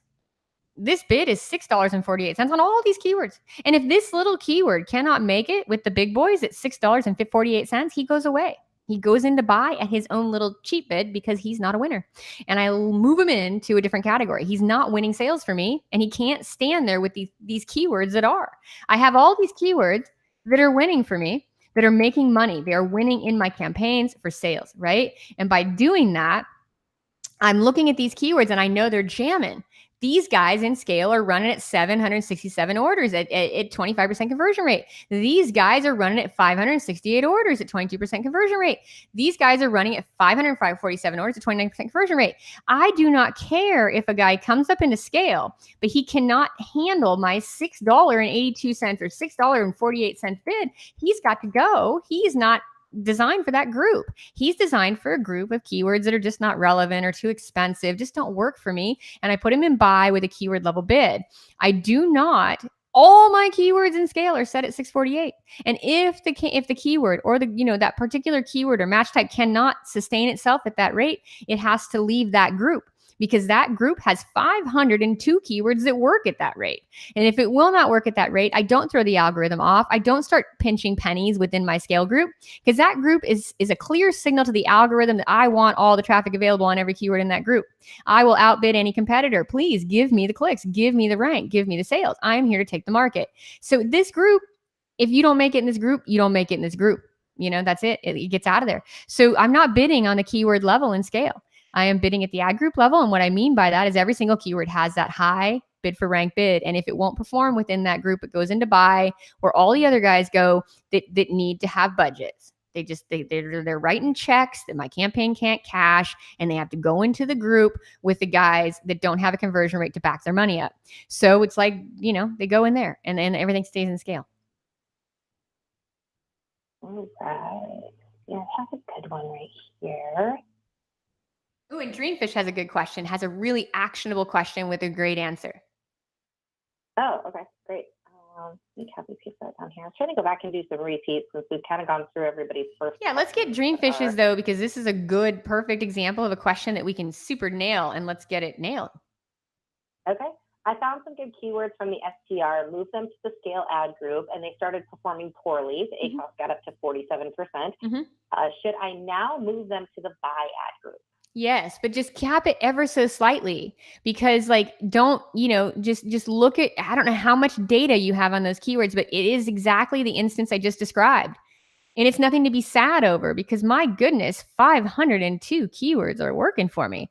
So it's just nothing to be sad over. So if those keywords aren't doing it, be very incremental in your bidding strategy. Just go ahead and look at your max CPC and go ahead and cap it and move it to buy. But again, I would make sure you have plenty of data to know that they're not working in scale, and plenty of data to really know that, because at the end of the day, 47% isn't tragic. 70% is tragic. 100% is tragic. 47 can be pruned down. So you should be able to just put a max CPC on those and move them to buy, and they'll do okay. All right. Keywords that have sales but have a high ACOS, I've capped them and put them into the buy ad group. They've stopped showing completely and they have no impressions. What should I do with these? Well, that's all you get. That's what you can buy on that keyword with your current conversion rate and your current market CPC price. That's what you can afford. And you've actually gone and pragmatically told the algorithm what you can afford, not what you idealistically would like happen. Instead, you're not being an idealist. You're being pragmatic, and you're saying, man, I can only afford $2 on this. It's just outside of my range. I can't convert it. And you're just giving it to the algorithm, and you just get what you get. but you get sales history. You're still bidding on it. You're still in the auction. You haven't paused it. You haven't chucked it. You haven't deleted it. You haven't gone into like the complete oblivion of no nothing on it. You've driven some sales. You have some history on it. You've shown what you can sell on it, and you've given the algorithm your best shot on that keyword. And at this point, you just don't worry about it. It's not going to give you traffic. And if it starts to even go slightly outside of your ACoS, it just gets paused. I mean, it's not going to work. And again, the only time you want to think about that differently is when you're doing a lot of this testing, and for some reason, none of your keywords are doing this. None of your keywords are performing. All your keywords have a high conversion rate. Have a low conversion rate, or all your keywords have a really like a CPC that's not within the market range. At that point, you have some problems that are just structural, which aren't a big deal either. Like, why is your product page not converting in your market? And go fix it. Go do some, some split testing, some optimization on the product page, test some new images, test some new stuff. You got to do something. If all keywords, all relevant, those keywords are skinny jeans and they're not selling, but only if all keywords are doing that.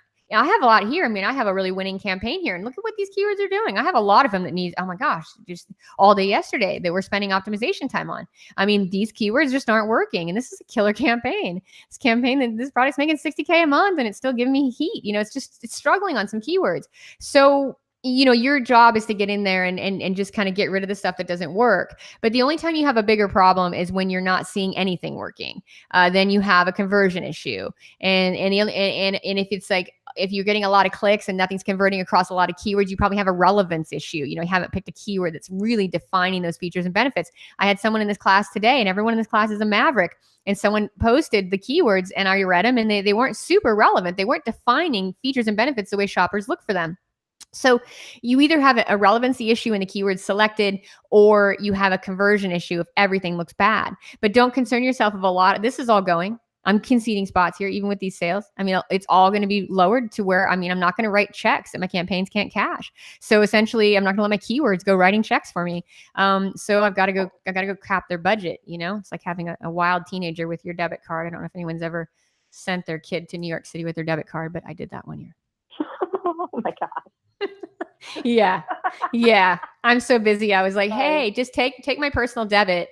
And she was going to this summer intensive, and oh man, Broadway plays and hoodies. And I was like, thank goodness I keep some cushion in my checking account, girl. You need a budget. You know what I mean? Like, you are not pragmatic, are you? So yeah.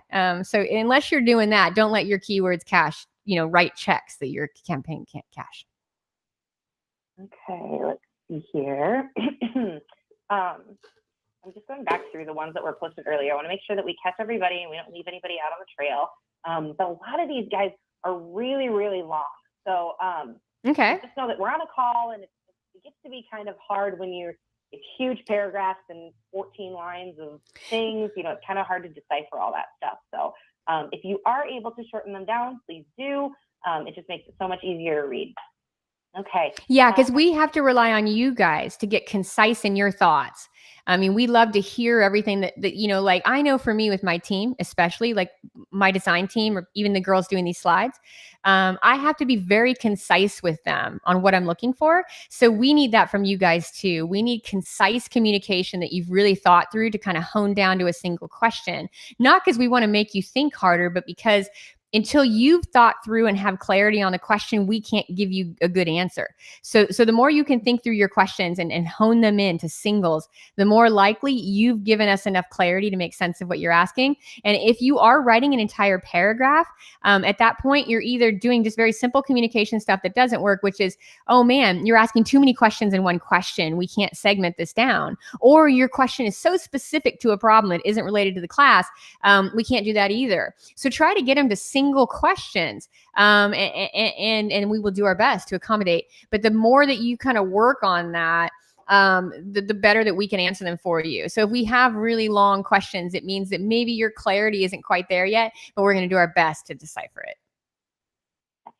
Definitely. Okay, so at the bid for rank stage, do we choose the words with the most sales? I'm sorry. I'm going to interrupt you, Melissa. I'm so rude. I'm so sorry. But right when I said that, Terrence did exactly what he's doing. You have 4 short questions, Terrence. Please get clear on those and post them one at a time, and see if when I answer one, it answers the second and the third. That's another thing with questions. If you give me 15, I could maybe have answered it with one, and then it gives you the answers to the other two because they all kind of unpack each other. So Terrence, great example, one question at a time, not 4 short questions, because 4 short questions is not a question. A question is one question. So put one question in there and I can answer it. Great, awesome. And guys, just know that it is just me and Cherie on this call. Nobody else is looking at these. It is just the two of us going through these, sorting them out, and really trying to figure out how the best way to get you guys the information you need is. Yeah, and I have to answer them. So even if we had 10 admins, they would all come back to me because I am a strategist, and that's why you took this course. So I am answering them in the very best ways I can, but it is only me answering. So there's no administrative situation that would help this. So one question at a time will help me answer them more effectively. Okay, all right. So this one, at the bid for rank stage, do we choose the words with the most sales without regard to ACoS?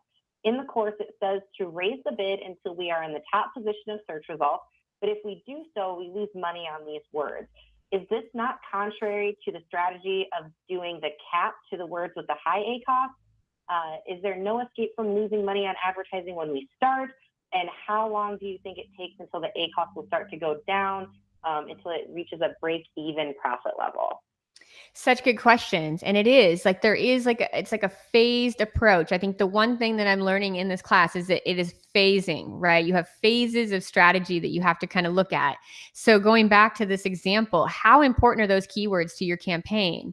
I mean, skinny jeans is crucial. Women's jeans is not crucial. Women's jeans can be boot cut. It can be, bell bottom. It can be overalls. It could be a lot of different jeans, but skinny jeans is crucial. So first and foremost, how crucial is that keyword? If it is crucial and it is high volume and it is like where you're going to capture your market or lose your market, you should bid for rank. You should see what that CPC comes in at. If the ACoS is crazy, it's already dead. It shouldn't come in crazy. You heard a lot of people on the call today say, I've got a 47% ACoS. That's not crazy. That's just starting. That's not bad. You got to reduce it. No, you will not ever eliminate the testing phase in advertising because everything is a test until you have data. So everything is just a small bet and you make them the best that you can with the best insights that you can. But advertising, anybody that comes to an agency and is trying to do big things with their brand, the first thing that comes out of our mouth is, do you have money to test? And what is your test budget? And is that test budget, in my opinion, adequate to take this market? You have to have a test budget because advertising is just testing. So you need a test budget. And yes, you will always have to test. Now, if you're sensible and pragmatic with your decisions in a quick way, you won't test and blow nearly as much money as someone who doesn't even understand what the metrics are or don't even understand what they're trying to win and have no game plan to take the field. At that point, you're not going to blow a ton of money because advertising, I'm going to tell you, on a platform like Amazon, you could blow thousands of dollars per minute on this platform if you so were inclined. So you need to be pragmatic and you need to kind of move through it slowly. And yes, there will be a test budget and you can allot that sensibly to what you're comfortable with. And you need to be sure when you're looking at the keywords, is it a skinny jean keyword or a women's jeans? Is it something that you have to win or do you just have to concede based on your budget? You bid for rank and see how that looks. If you're in close to your ACoS goals, let me differentiate that. So if you're above 75% ACoS and that's consistent over 3 days, boy, that's not a keyword you can rank on. You're not converting or the CPC is too high to make that work. So go ahead and start to lower your bid, move it into the buy group almost immediately because it's not going to work. If it's a single keyword ad group, start to lower the bid on that ad group. It's not going to happen for you at break even. So your first thing is to look at that. Now, if your ACoS is 47%, you probably want to let that thing flesh out for 5 days, maybe even 10 days if you can push that test budget, because it is your most important keyword. So it is really worthy of a good test budget. You could push it 5 days, you could push it 10 days, and you get some more data and you see if your CPC goes down. And if it doesn't, then once again, that keyword has to be lowered and capped because it's not going to produce for you like all these other keywords will. So you'll have to part ways for it so that you have money to find the keywords that do work. All right, let's see here. Go with another one here. When I have a single ad group with a single keyword, but I have a different bid at the level of the group and the level of the keyword, which bid will the algorithm take? Should I change the bid at both levels? So I think they're talking about keyword level bids and ad group level bids, but it's a single word. It's a single word ad group. That single word bid should be the same at both the ad group and the keyword level. The way to do that is set the bid at the ad group level if you can. Again, the interface has changed, and then go and clear out the bid at the keyword level, or just match it in. If the ad group says it's $6.20, go to the keyword and hit the keyword to $6.20 as well. If it's a single group, you're most likely bidding for rank, unless you have a lot of data showing that you need that keyword, but it's not profitable. And then at that point, you need to reduce the bid on that single and do it really slow. All right. I have one small volume scale search term that has a high bid range, 3 times the size of the rest of all the search terms in scale. It gets a handful of searches per month, about 10 to 20, but the CTR is around 50%. It also has a click to sale ratio of under 2. Would you increase the bid of all scale search terms threefold to accommodate this one small search term volume? Or should I take it out to buy and bid super high there where I can manage the bids at the keyword level, or should I do something else? How much data do you have on that? Because I can't imagine anything converting every 2 clicks at scale. Scale should have some data, right? I think you probably need to be moving scale stuff after 3 clicks or 5 clicks if you're new to this. Doing it at 2 might be too aggressive, because I just can't imagine anything has these kinds of clicks and it's converting at that rate. A good conversion rate is 30%.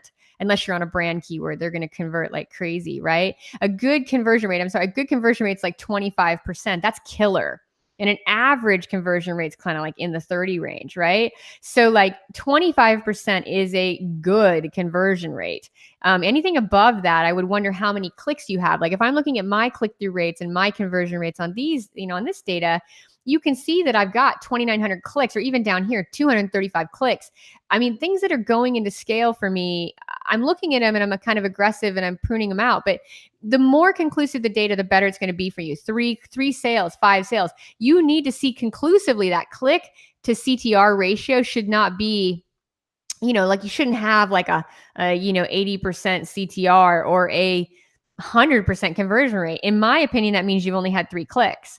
In my opinion, you haven't even hit the 10 click threshold to even make that good decision. So I would say that you're at a place where moving that keyword would be far too early in the cycle to do anything with that keyword. Hopefully it's a 30-day keyword sort. If you're starting to move stuff around, I in no way advocate moving stuff around after 7 days worth of data or 2 days worth of data or a month. I mean, you're doing it on a 60-day search term report, and you're doing it every 30 days, and you're kind of tracking your trends over time, like 30 days. So I can't imagine that if a keyword has only had a few clicks, just delete it. Don't even look at it, because it's not relevant. You have no data on that. It's really not anything actionable. You need to have a decent amount of data to make those decisions. All right. And Lily, if you've got a question, she's posted a couple times now, so we should get to it because she wants it answered. Sure. Yeah, let's see here. But she did shorten it down. Thank you, Laura VAPI. I do appreciate that. I've lowered my bid on browse keywords because it was eating up my budget, even though it was giving me a majority of my sales. Mm-hmm. Should I leave it in browse while in phase 1, or should I move it to its own single as exact? It depends on how many sales. If you haven't given a keyword 30 full days, you haven't really given any time to do anything with it. The only thing you can do is kill irrelevant keywords, or keywords with high CPCs, or keywords that aren't converting at all, keywords with crazy wonky ACoS, 75, 100%. You can kill that stuff. You can pause it. But everything else needs time, and it needs data. You don't want to do anything with it. You need to see what it's going to do over time. You need more data. So I would say moving stuff around this early in the game, I can't imagine you have enough data to do that. All right. When we make changes to our campaign, such as bids or moving keywords between ad groups, does the algorithm take a shock and require recovery time? If so, how long does the algorithm take to recover from the shock? Well, if you structure it correctly and you have sales history on that keyword in that match type, there's no shock. I mean, you're not doing anything different except putting it in a higher performing structure so it can do more. The only shock is if you have 2 keywords all of a sudden, because then the algorithm says, well, which one of these matters? Well, which one should I put out? And it'll pick the wrong one for some unknown reason. Or you could shock it by, you increase the bid and the keyword doesn't perform the same. then it has to be moved. But most of the time, those shocks aren't shocking to the algorithm because you have sales history on the keyword in the campaign to the same product. So it's not like you're doing life-changing things there. I mean, you're pretty much saying, hey, same keyword, higher bid, little separate groups so you can make sense of it. Same product, same game, same keyword, same history. So usually it could take like a week for things to just gain momentum because the algorithm is constantly reviewing stuff and changing stuff. So a week is pretty standard for a ramp up time. But unless you're making a shocking change, especially, you go in here, like you've got tons of sales conversions on skinny jeans. And now you go throw women's jeans skinny in there. Boy, the algorithm is not confused because the algorithm knows that you sell on women's jeans and you sell on skinny jeans. So it's not super stuck on why you're putting women's skinny, jeans skinny in there. And it's probably just going to take it as like, aha, that makes sense. So really at the end of the day, you're not doing anything shocking. The things that will confuse an algorithm is duplicate keywords. When I tell you to take old junky stuff that's never been optimized and keep some of that stuff running, I mean, it's really at a poor bid and a poor structure. So you can so win with the new group that it'll die on its own. But, if you want to be conclusive with the algorithm, make sure all duplicates are out, make sure the bids are exceptionally high so competitors are being, torqued by it.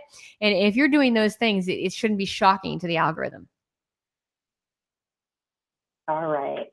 Once I've managed bid to rank on my shop keywords, should I then tackle browse or continue to forego browse for now because I'm on a tight budget and move on to the ad group phase 2 for the next 30 days? Move on to ad group phase 2. You won't even hit browse until you've got those like modified shop keywords really nailed and starting to expand with search terms. Browse is going to eat all your budget. It's a really aggressive strategy. It needs to be played. Again, everybody on this class is at different levels. So if you're playing a game to win and you're already up there like in the top 5 in your category, boy, yeah, you got to hit that browse button.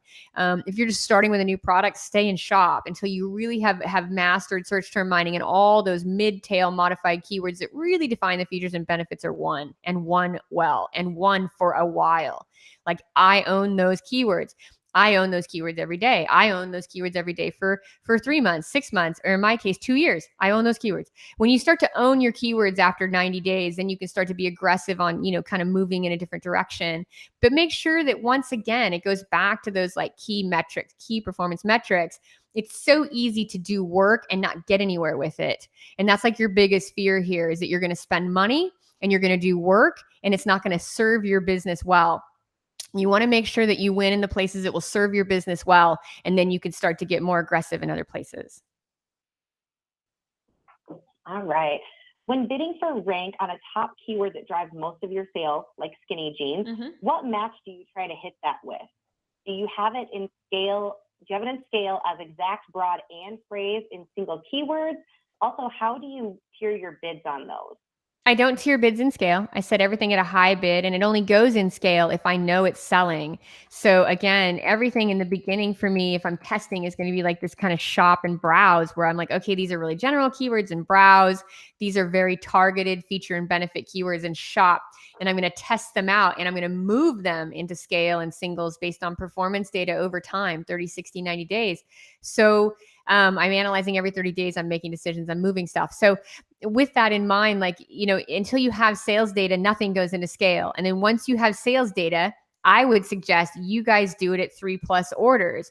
I would suggest if you're on a tight budget, wait till 5 orders. Just for the simple fact, the more data you have, the more conclusive it is, and the better that's going to be for your money. I do 2+ orders. If you're advanced in this class and you have products that are best sellers or products that are competing for those bestseller spots, yeah, 2+ is not too aggressive because you have profit padding your pile. That's another thing you want to think about. How much profit do you have padding this test pile? The more profit you have, the more aggressive you can be. The more profit you make, the more aggressive you should be in your testing. But while you're still carving it out and making that money work for you, you shouldn't be super aggressive in places that aren't smart. So you definitely want to get the data and then make your ad group 2 decisions.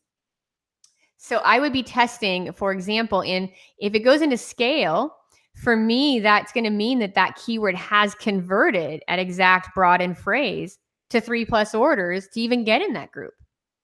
And if it hasn't, then it's going to stay in shop and browse with a moderately like uncapped bid to see what it's going to do for me over time. All right. Say you have the term And women's I want to clarify one jeans more thing fit. on that. Like Okay. I'm sorry, listen, when I put like keywords into shop, another thing that's really interesting there is I am testing them at all three match types, and I'm only going to take the ones that perform. And rarely do I see all match types soar. I have a few keywords, you can see them in these groups. They do. But the majority of keywords will do better on browse. Better on broad, better on exact. Phrase is always a little tricky to convert, but when it does, it's a gold mine in terms of volume. So mostly my broad and my exact are just pushing all the numbers, and I do test in both at shop. But if one doesn't work, I shut it down. I pause it and I keep the one that works, and then that one over time will move to scale. Okay, great. Let's go to, okay, so this one's from Robert too. Say you have the term women's jeans ripped, and the phrase ripped has caused a lot of bad ad spend with a number of different combinations being ripped jeans, ripped blue jeans, Oh yeah, etc. So you negative phrase it. I do. However, it does convert sales when a person searches ripped skinny jeans. Do you normally say forget it to the cost? It's not worth it for the small reward and forego these ads and sales, or is there a way to handle this? Okay, so the variation that does work, set it as exact match. Do not leave any room on those keywords to kind of mine that, so you're getting a lot of those skinny searches. But if you have one variation that's decent, go ahead and set it as exact match and bid on it. And then definitely it's a negative in the account, a single negative, and it's probably it's going to kind of kill that exact match. So if you're going to use that exact match, you would cap the bid and have to move it. But even then, if skinny is problematic across all keywords, you really want to put it as a campaign level negative and concede that one keyword. So yes, the answer is absolutely that I would concede the keyword, and I would put the negative ripped. The negative ripped would be negative at the campaign level, and I would just concede all keywords because it's causing me trouble across the different variations. Because it's also a relevancy issue. If ripped was good, you'd be selling on ripped. If only like one lone keyword will work on the word ripped, it's not super relevant anyway. It's not going to blow up your brand or your business. It's certainly not competitive. It doesn't define your features and benefits because it wouldn't be screwing you up so bad. So definitely just concede it. Just kill it, put it as a negative phrase, and then move on to find those keywords that are so beautiful at the end of the day that will make you so much money. All right. Now that Amazon has changed the bidding interface, it would seem that to bid at the ad group level, you would need to bid at the keyword level for all the keywords in that ad group. Yes. So what's the point of the default bid at the group level? Am I missing something? Well, no, but it's just going to be the way it is. Like, you just want to make sure your ad group and your keyword level bids match up. Your ad group level bid is just for you to get a pulse on what you're really bidding there and just make sure all the keywords match. So you just want to make sure your ad group and keywords match. Same thing with other traffic sources. You make sure everything matches up just to be congruent. So at this point, it is different. You are setting a ad group. I say an ad group level bid here because the key takeaway is that keyword, that bid applies to all keywords in that ad group. So that's a big takeaway here. If I say keyword level bid, I mean that keyword bid applies to just that keyword. But if I say ad group level bid, the thing I'm really defining for you is that all keywords in that ad group have that bid. It's the same bid. So regardless in the interface, you could set it at the keyword level and then double check it at the ad group level. You want to do that because heaven forbid you're trying to put like a $6.80 bid down, then your ad group bid is like $2.20. That'd be a huge mistake in the data, and it would cap all your keywords, or your keyword would override the ad group, which would it'd still be too confusing. Just make sure your keywords and your ad group is all the same, just for safe measures and good kind of tidy structure. Okay, just a quick one. What match types do you use for your competitor keywords? Always broad and phrase. I especially love phrase for competitors. The thinking behind it, it's not so much the match type that matters as much as the thinking behind it. So when someone, especially competitors on Amazon, okay, so first of all, know that some of your competitors on Amazon, unless it's a real niche product, are big brands. Some of those competitors are Amazon themselves. Some of them are big, like pharmaceutical brands, or they're brands that have big, brands like Levi's, right? There's some big players that have distribution across the world advertising on Amazon. Procter & Gamble and Gillette razors. We know they're out there. We hear about them. So because of this, you need to keep in mind that those competitors have huge like commercials, and they have like strategic placement other places, right? So okay, so let's just say you're looking at like Gillette razors. People are seeing Gillette ads everywhere, and certain products like Budweiser, which isn't available on Amazon, let's say something that is like Coca-Cola, they're seeing that on the Super Bowl or something, right? Like there's a lot of like big brands have big ad campaigns, and they have big end cap spaces in their distribution channels. So a big brand like Gillette, they're all over the shelves of all their big distribution channels across America. So when someone looks for a Gillette razor, they're going to go back and they're going to say, oh, what was the name of that? But they don't always know it. Like they just saw a commercial, they passed it in an aisle, and they're going to look for it kind of fuzzy. Like they may misspell it, or they definitely are going to go, and that's why broad match is so important. They may misspell it, or they may go, oh, what is it? Gillette razor. And those are the keywords where you can actually get somebody to kind of move over to your brand because they weren't crystal clear on what they wanted to buy. They're just in your category and had seen this somewhere, and now they're looking for it. Infomercials are the best for that. They really are. Like people see an infomercial for a certain kind of pillow, they go and look for it. They don't have to have that pillow. They just want the characteristics that they saw in the commercial. So if you have similar characteristics, you can kind of steal that shopper if they're not super clear. Now let's go back to the other kind of shopper where they're like a Gillette razor user, and they're just not savvy on Amazon yet. They use Gillette razors. In fact, they have a Gillette razor and they fill it with the little refill cartridges for their specific like Mach 3 or whatever. And they just go look for razors. They want the best price, and they're going to put it in their Gillette razor. And they're going to go in and say Gillette razor Mach 3 cartridges. That's a nightmare. You're never going to sell that guy. Like he already knows what he's looking for. He just is simply going to Amazon as a tool to add it to his cart. He is certainly not going to be persuaded by your sponsored product ad with your title and your picture in it to say, oh, maybe I don't like Gillette. Maybe I actually am going to go throw my razor out and not use these refills because this other refills here that's kind of interesting that never happened. But if he doesn't know the brand very well, or he's not very specific in the cycle, a broader phrase match is a better place to catch that guy. The more specific he gets, thinking exact match here, the more specific he gets in his search, the less likely he's going to go buy your brand or even try anything new. So you're not looking for exact match on competitors. You're looking to kind of rank on their pages and test the waters. And if you go too exact, you don't really it's not going to work because you're not trying to get them in search. And the more specific they are, the less likely they're going to move.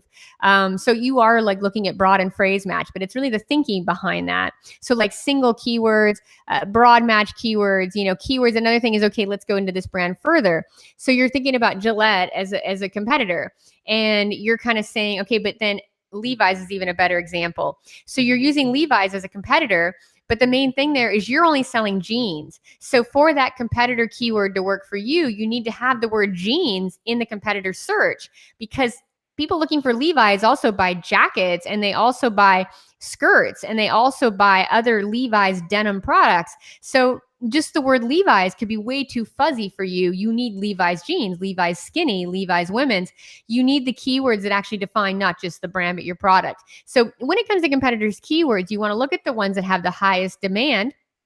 You want to only pick the competitors that have a very similar product to yours, which is why I don't have you go just look at all of Levi's best-selling stuff. You look for the jeans that look like yours, because that's maybe a place you could convert a competitor. So competitive stuff is really good on Amazon, and especially when you have competitors that are private label. Maybe they've gone into the 4-star range. Maybe they've weakened their value proposition with some bad reviews. Those guys are especially easy to peel that traffic from. But the more specific somebody is, the less likely they're going to move, and the higher it's going to cost you to convert them if you can.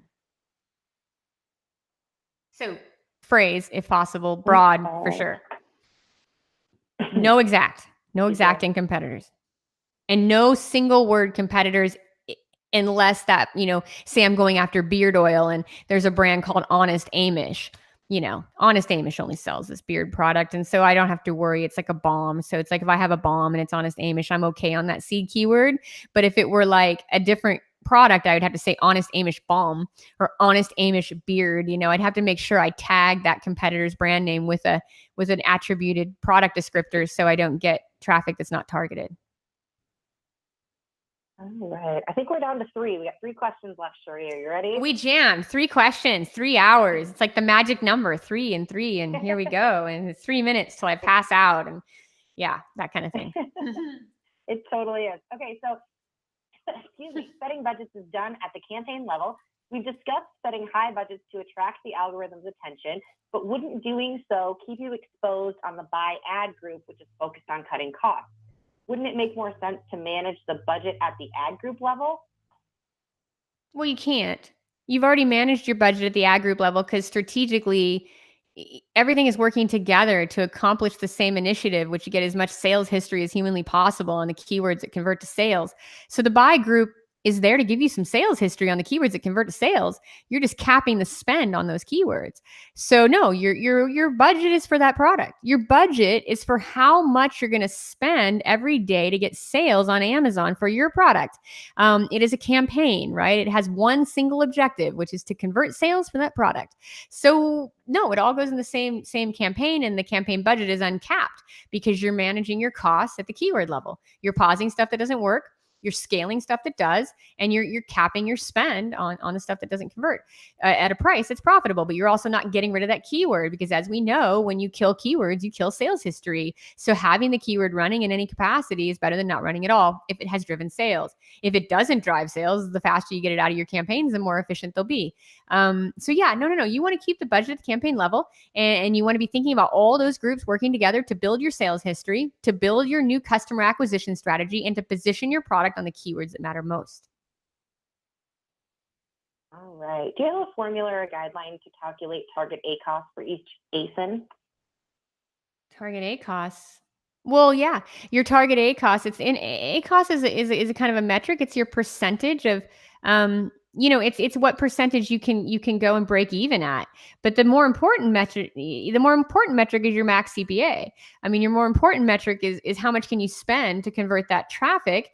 And you can get your target ACoS by calculating that across your sale price. So what percentage is that? You know what I mean? If you have a $15.50 max CPA and a sale price in the $30 range, it's like what is going to be the number there? So again, if I had a $25 sale price and a $15.50, it puts me at a higher ACoS. So you need to look at the sale price of your product on Amazon and compare it to the max CPA, and then that should give you a good threshold on what you can spend. All right. If I've understood correctly, bidding for rank could mean spending your max CPA. In such cases, would you just break even? How is this a sustainable strategy for the medium to long term if we don't want to just break even, but we want to be profitable? Because your profitability on Amazon is because you have to get positioned on Amazon to even play. Like your break even is because you are buying views on your product, so it doesn't go in the product graveyard and sit on the shelves. Amazon is not the thing about Amazon is when you build sales history, you get total organic views without question. You don't bid for rank on every single keyword organically, but your overall views increase with your sales history without question. Strong sales history is what pushes your product into the Amazon ecosystem.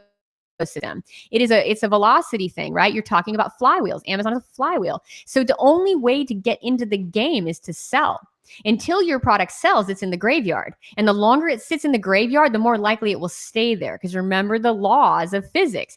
Things that are in motion continue to stay in motion. Things that are still continue to stay still. This is just the law of things. So the longer you stay still, the longer nothing happens. So unless you have some tremendously free, sustainable strategy to drive massive traffic to your product pages and sessions and views from targeted keywords from another source, you have to do that because Amazon's not just going to magically find you in an ecosystem with like millions of sellers and millions of products from big brands to small brands. Your stuff will sit on the shelves. So it's not as if you can try to keep a couple dollars. That's not on Amazon.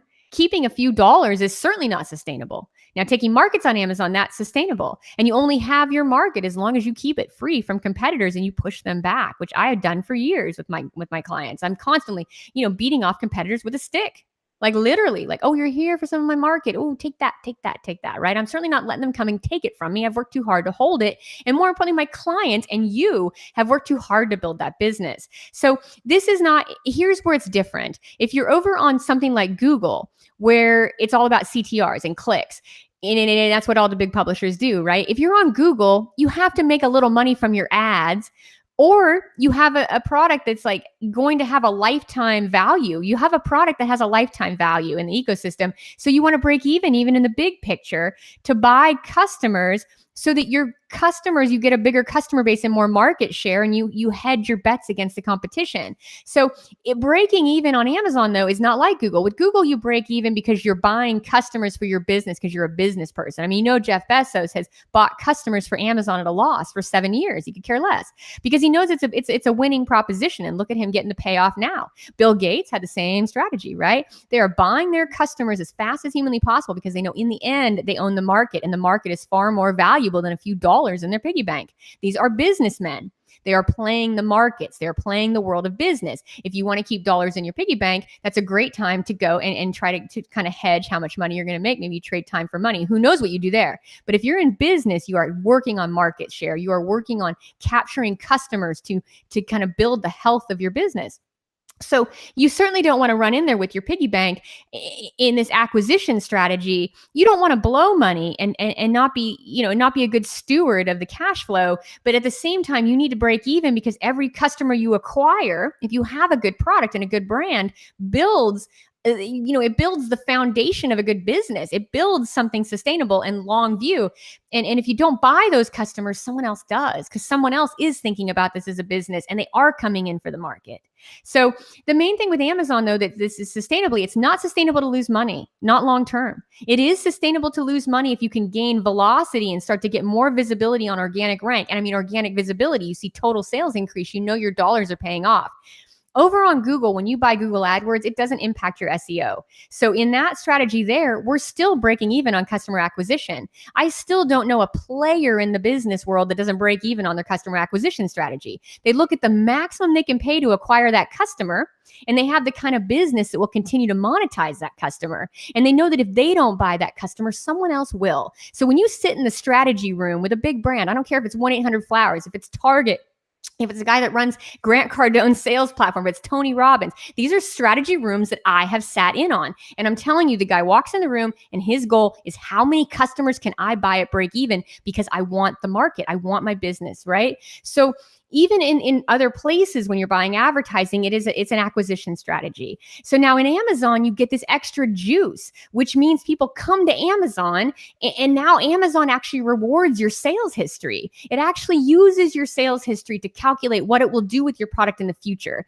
So not only do you have a competitive market where all sales could be taken any given day if you don't hedge your bets, you're also in a market where Amazon, what you're doing in advertising sends a signal to the algorithm to reward your product, to give it better views, to give it more visibility, to push it further in your category for you, because Amazon wants that cut of the loot. So Amazon is the only platform I've ever encountered in 15 years that gives you juice on the back end for everything you do on the front end. Now, there is a balancing point where you do too much on the front end and nothing on the back end pays off. That's true. But in the early phases, as you're taking a market and try to capture, kind of capture people like customers at scale, now is not the time to put your piggy bank in hand. You didn't put it in hand when you started the business. So you definitely want to do as much as you can to break even. Never waste money, never lose money, but everything you can at break even, because every customer you acquire is like a snowball within that flywheel, that if you don't acquire them, somebody else will. And you can only go so long with somebody else acquiring all the new customers in the market before your business dies, because the one acquiring the customers is the one that owns the customers. Like, look at Jeff Bezos and Amazon. I mean, he owns the e-commerce market. Had he conceded it to other people, well, he wouldn't be sitting here. He owns the customers. They're Prime members. They're his. And he paid dearly for those people. And he's confident that his business will monetize that market, and he goes after it. So advertising is an aggressive strategy, and you just want to break even for those reasons. Hopefully that clears it up. Okay, let's see here. Do you want to do one more, or 304? What do you want to do? It's 304, but I want to address Dreamfish, because he's getting clearer in his questions, and I want that. And thank you for the feedback. Thank you, everybody, for the great feedback. Thank you so much. And for all of you guys on this class, when I answered that question so passionately, I know how hard, me too, right? I know how hard we all work for our businesses. And I know that you have put more like sweat equity and more risk and more like sleepless nights to get where you're at right now, to allow a competitor to step up and take any of your customers, because this is the time, right? So I am not saying that to be like a raving crazy person. I'm saying that because, man, this place is competitive, but it's so valuable when you win these markets. When I talk about robbing the train, that was no story that I had prior to this whole training. I've got a lot of Wild West stories, as you guys know. It's one of my passions, but I just had never talked about train robbery until I took brands from 650,000 a month to 3.8 million, right? After Prime Day, we're still doing 3.8 million. These guys were happy with 650K. We push these markets on Amazon and there's so much money in the safe. There's so much money there. And I'm telling you, like, just, I do want you to break even and be sustainable, but never overlook how valuable this channel is right now in history. Okay, so Dreamfish's question is a little bit long, so maybe get ready to take some notes. Okay, I'm ready. All right. Okay, so Dreamfish has been thinking about this a lot. You've been teaching us to make decisions on what to do for keywords. Example, pause them, change their band. Okay, slow it down, Melissa. Slow it down. Slow it down. Oh, I'm sorry. I'm totally listening to you, but I'm writing, and I just know this is a complex one, and I feel like it's still this one question that's stuck in his head, and I got to try to figure out how to answer it. So, okay, so he's trying to make decisions. Okay, go to the question piece. Don't read exactly what he said. Just really focus on what is he asking me. He's asking if you disagree with the situation, so I have to read his whole thing. Okay, well, don't read anything that's not relevant. You know what I mean? Just read, like, what is he asking me? Like, he's trying to make decisions. He's thinking. I don't care how much he's thinking. Not to be bad there, Dreamfish. I care that you're thinking, but I can't think about what you're thinking. I want to know what you're trying to do. So what's he trying to accomplish? Well, he wants to know why are we making decisions based on the data from the STR? I mean, that's essentially how I'm understanding this. There's a lot of examples within here with different keywords and stuff, but it says, just the first part of this, you've been teaching us to make decisions on what to do for keywords. Example, pause them, change their bid based on the data we see from the STR, but I don't understand why we would do that. How else? Dreamfish, go ahead and give me some feedback here. Let's just go through this together. So how else would you make those decisions? What other report would you pull? What other data would you be looking for? Like, tell me what else, what data would you, first of all, the STR, I use the STR because I own the most competitive Amazon. I have the best selling products in all the competitive categories on Amazon. And I beat Amazon every day at their own game. So I do the STR because it works. And I have been doing advertising for 15 years, and it has consistently worked for me to pull search terms. And anybody in the world of advertising mines their search terms. And every software application that's been designed or invented since the beginning of PPC is designed with the sole intention, including Seller Labs, of mining the search terms. So first and foremost, the search term data is your most crucial data. Now, here's something for you that I saw in your question, Dreamfish. I'm glad you're asking. So what I'm trying to say here is the search term report is not the only report. It is not the only piece of data in the entire universe regarding your business or your advertising campaigns. But it accomplishes two main goals, and it does it consistently over time without fail. And I have the data to show that, as you guys have seen. The thing this search term report will do for you is it will show you exactly how the shopper searches for your keywords. First and foremost, you will never find that data anywhere else. Whether it's Google or whether it's any search-based engine, the search term report is the only place to find the difference between your keywords and your search terms and start to understand the shopper's mind. And second is in advertising, the goal of advertising is to get inside your customer's mind. That's where the whole game is won. So there's nothing in the world that's going to show you search terms like a report showing you what the customer actually searched for. So you need to understand how the shopper shops, and this is what search terms show you. Now, that's going to be my first thing. And then the second thing that a search term report is awesome for, one, it shows you the first key to the puzzle that you must know. How does that shopper search? And then not just how does he search, because the auto suggest is going to show you that. It shows you how he buys. Strategically, how he buys if you're reading the keywords. And then the second thing the search term report is golden for. It is absolutely golden to show you where to cut your costs, how to manage your costs, because it does it keyword by keyword, bird by bird. So those are the two reasons we use this report. It's great for cutting costs, And it's great to show you what keyword new variations are coming in that convert to sales. It's only good for those two things, but those two things are a big part of winning, and the biggest part of winning. So understanding the new keywords, understanding how the shopper shops, and getting those pricing metrics right are what the search term report does best. But now, what other data would you be looking for? So Melissa, see, he's saying that it's in the question. So I haven't seen it in the question yet, but please read to me more of this question. Okay, so I'm very adamant about us reading the entire question here. Okay. Well, don't read it if it's not focused. I just need a single goal. First of all, what are you trying to accomplish?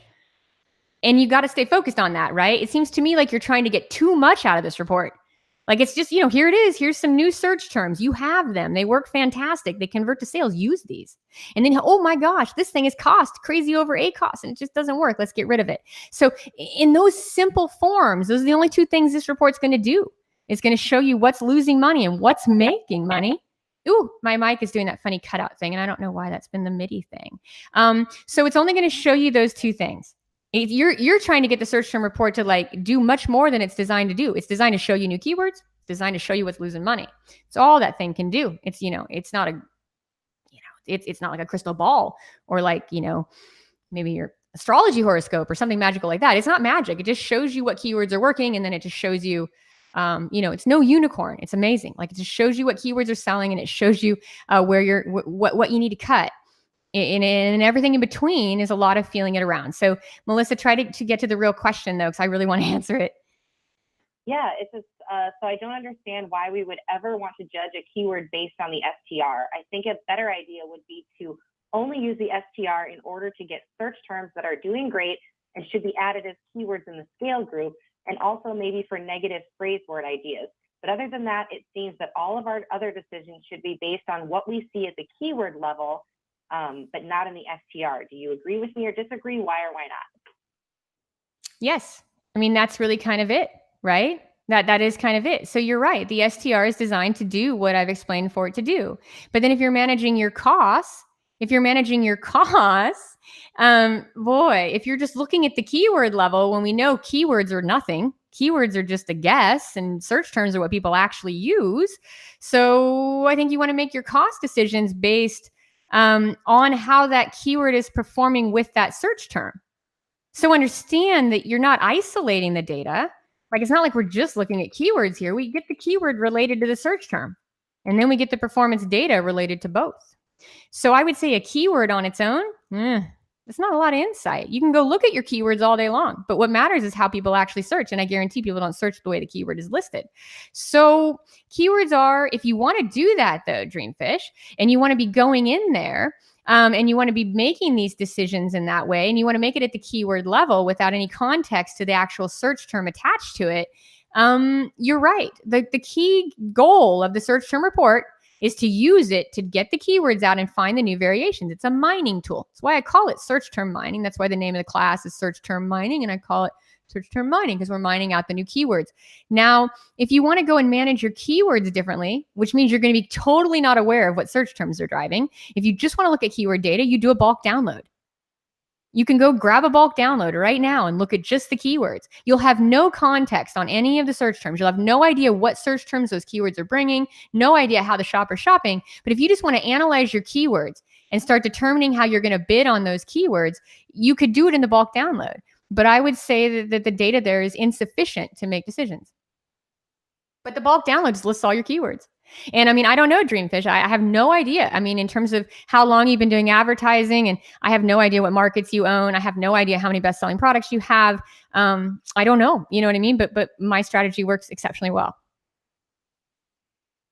But if you're questioning my strategy, you awesomely please question it and implement it and do it how you see fit, because this is certainly not like it isn't a machine. You know, I'm not teaching you recipes for chicken dinner here. So if you want to test things differently, like I have Rob is similar to you, Dreamfish. Rob feels about negative exact match the same way you feel about search terms. So he also feels like negative exact match is like an awesome play, and he's used it successfully. So we could talk all day if I would never use a negative exact match. I've told you why, and nothing will change in that.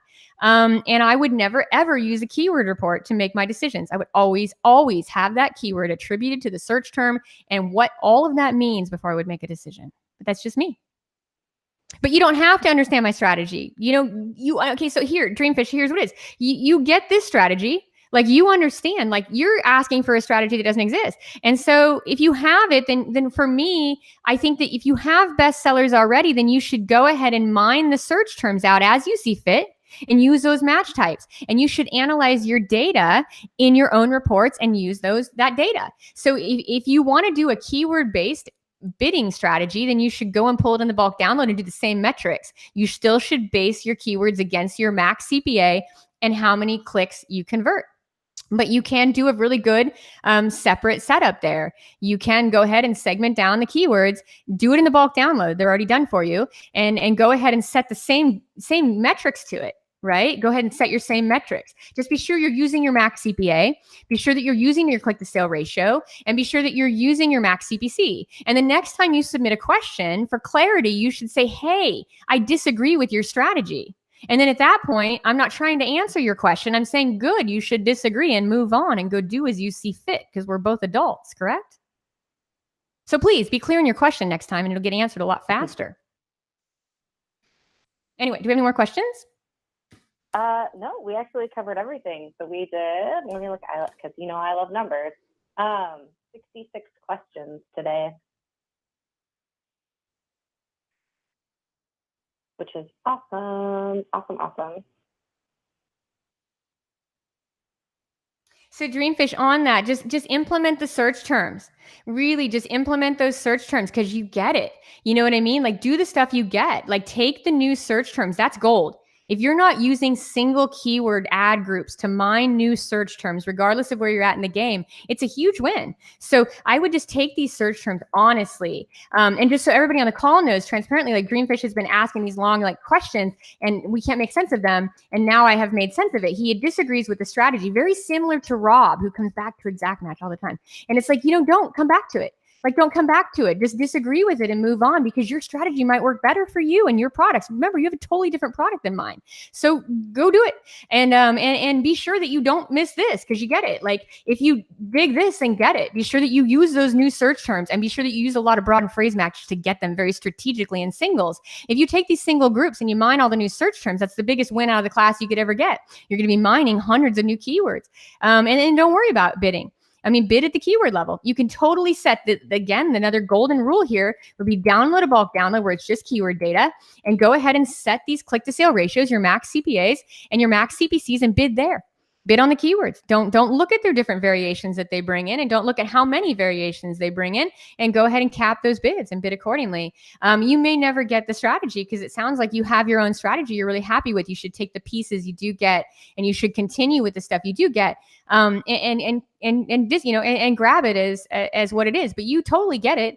I absolutely am making my CPC decisions off of keywords in the search term report, and I am doing that. And it works fantastic, because it just does. But again, it could be also really effectively done at the keyword level. But you should have asked that, like, hey, how would you do this at the keyword level? That would have been an awesome question for us, Dreamfish. I don't think you have to understand. Like, you could have said, you know what? How can I do this at the keyword level? And my answer would have been bulk download removes all search terms, and it takes it just to the keyword. And then from there, you can see what that keyword has done across all search terms, and you can bid accordingly on that keyword based on all search terms versus like the highest volume search terms, right? So maybe some of your decisions here are based on higher volume search terms, but you can take it at that keyword level. And again, just be sure that you're not capping keywords that drive a lot of high selling keywords at a good ACoS on the variation side. But again, that's the simple question here. Go get a bulk download file, get the keywords, and set these same metrics that we're staring at here in OP and Q. And then you're going to be able to optimize at your keyword level. It's going to be great. I mean, it'll work. It'll work the same way. Well, yeah, you're taking the class to understand what you want to understand. But if you have best practices that you like and something doesn't make sense, don't worry about it. Just go do what makes sense to you, and take the stuff you understand and make that work.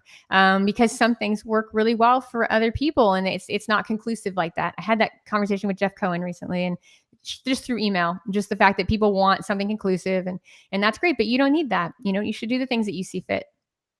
Okay, guys.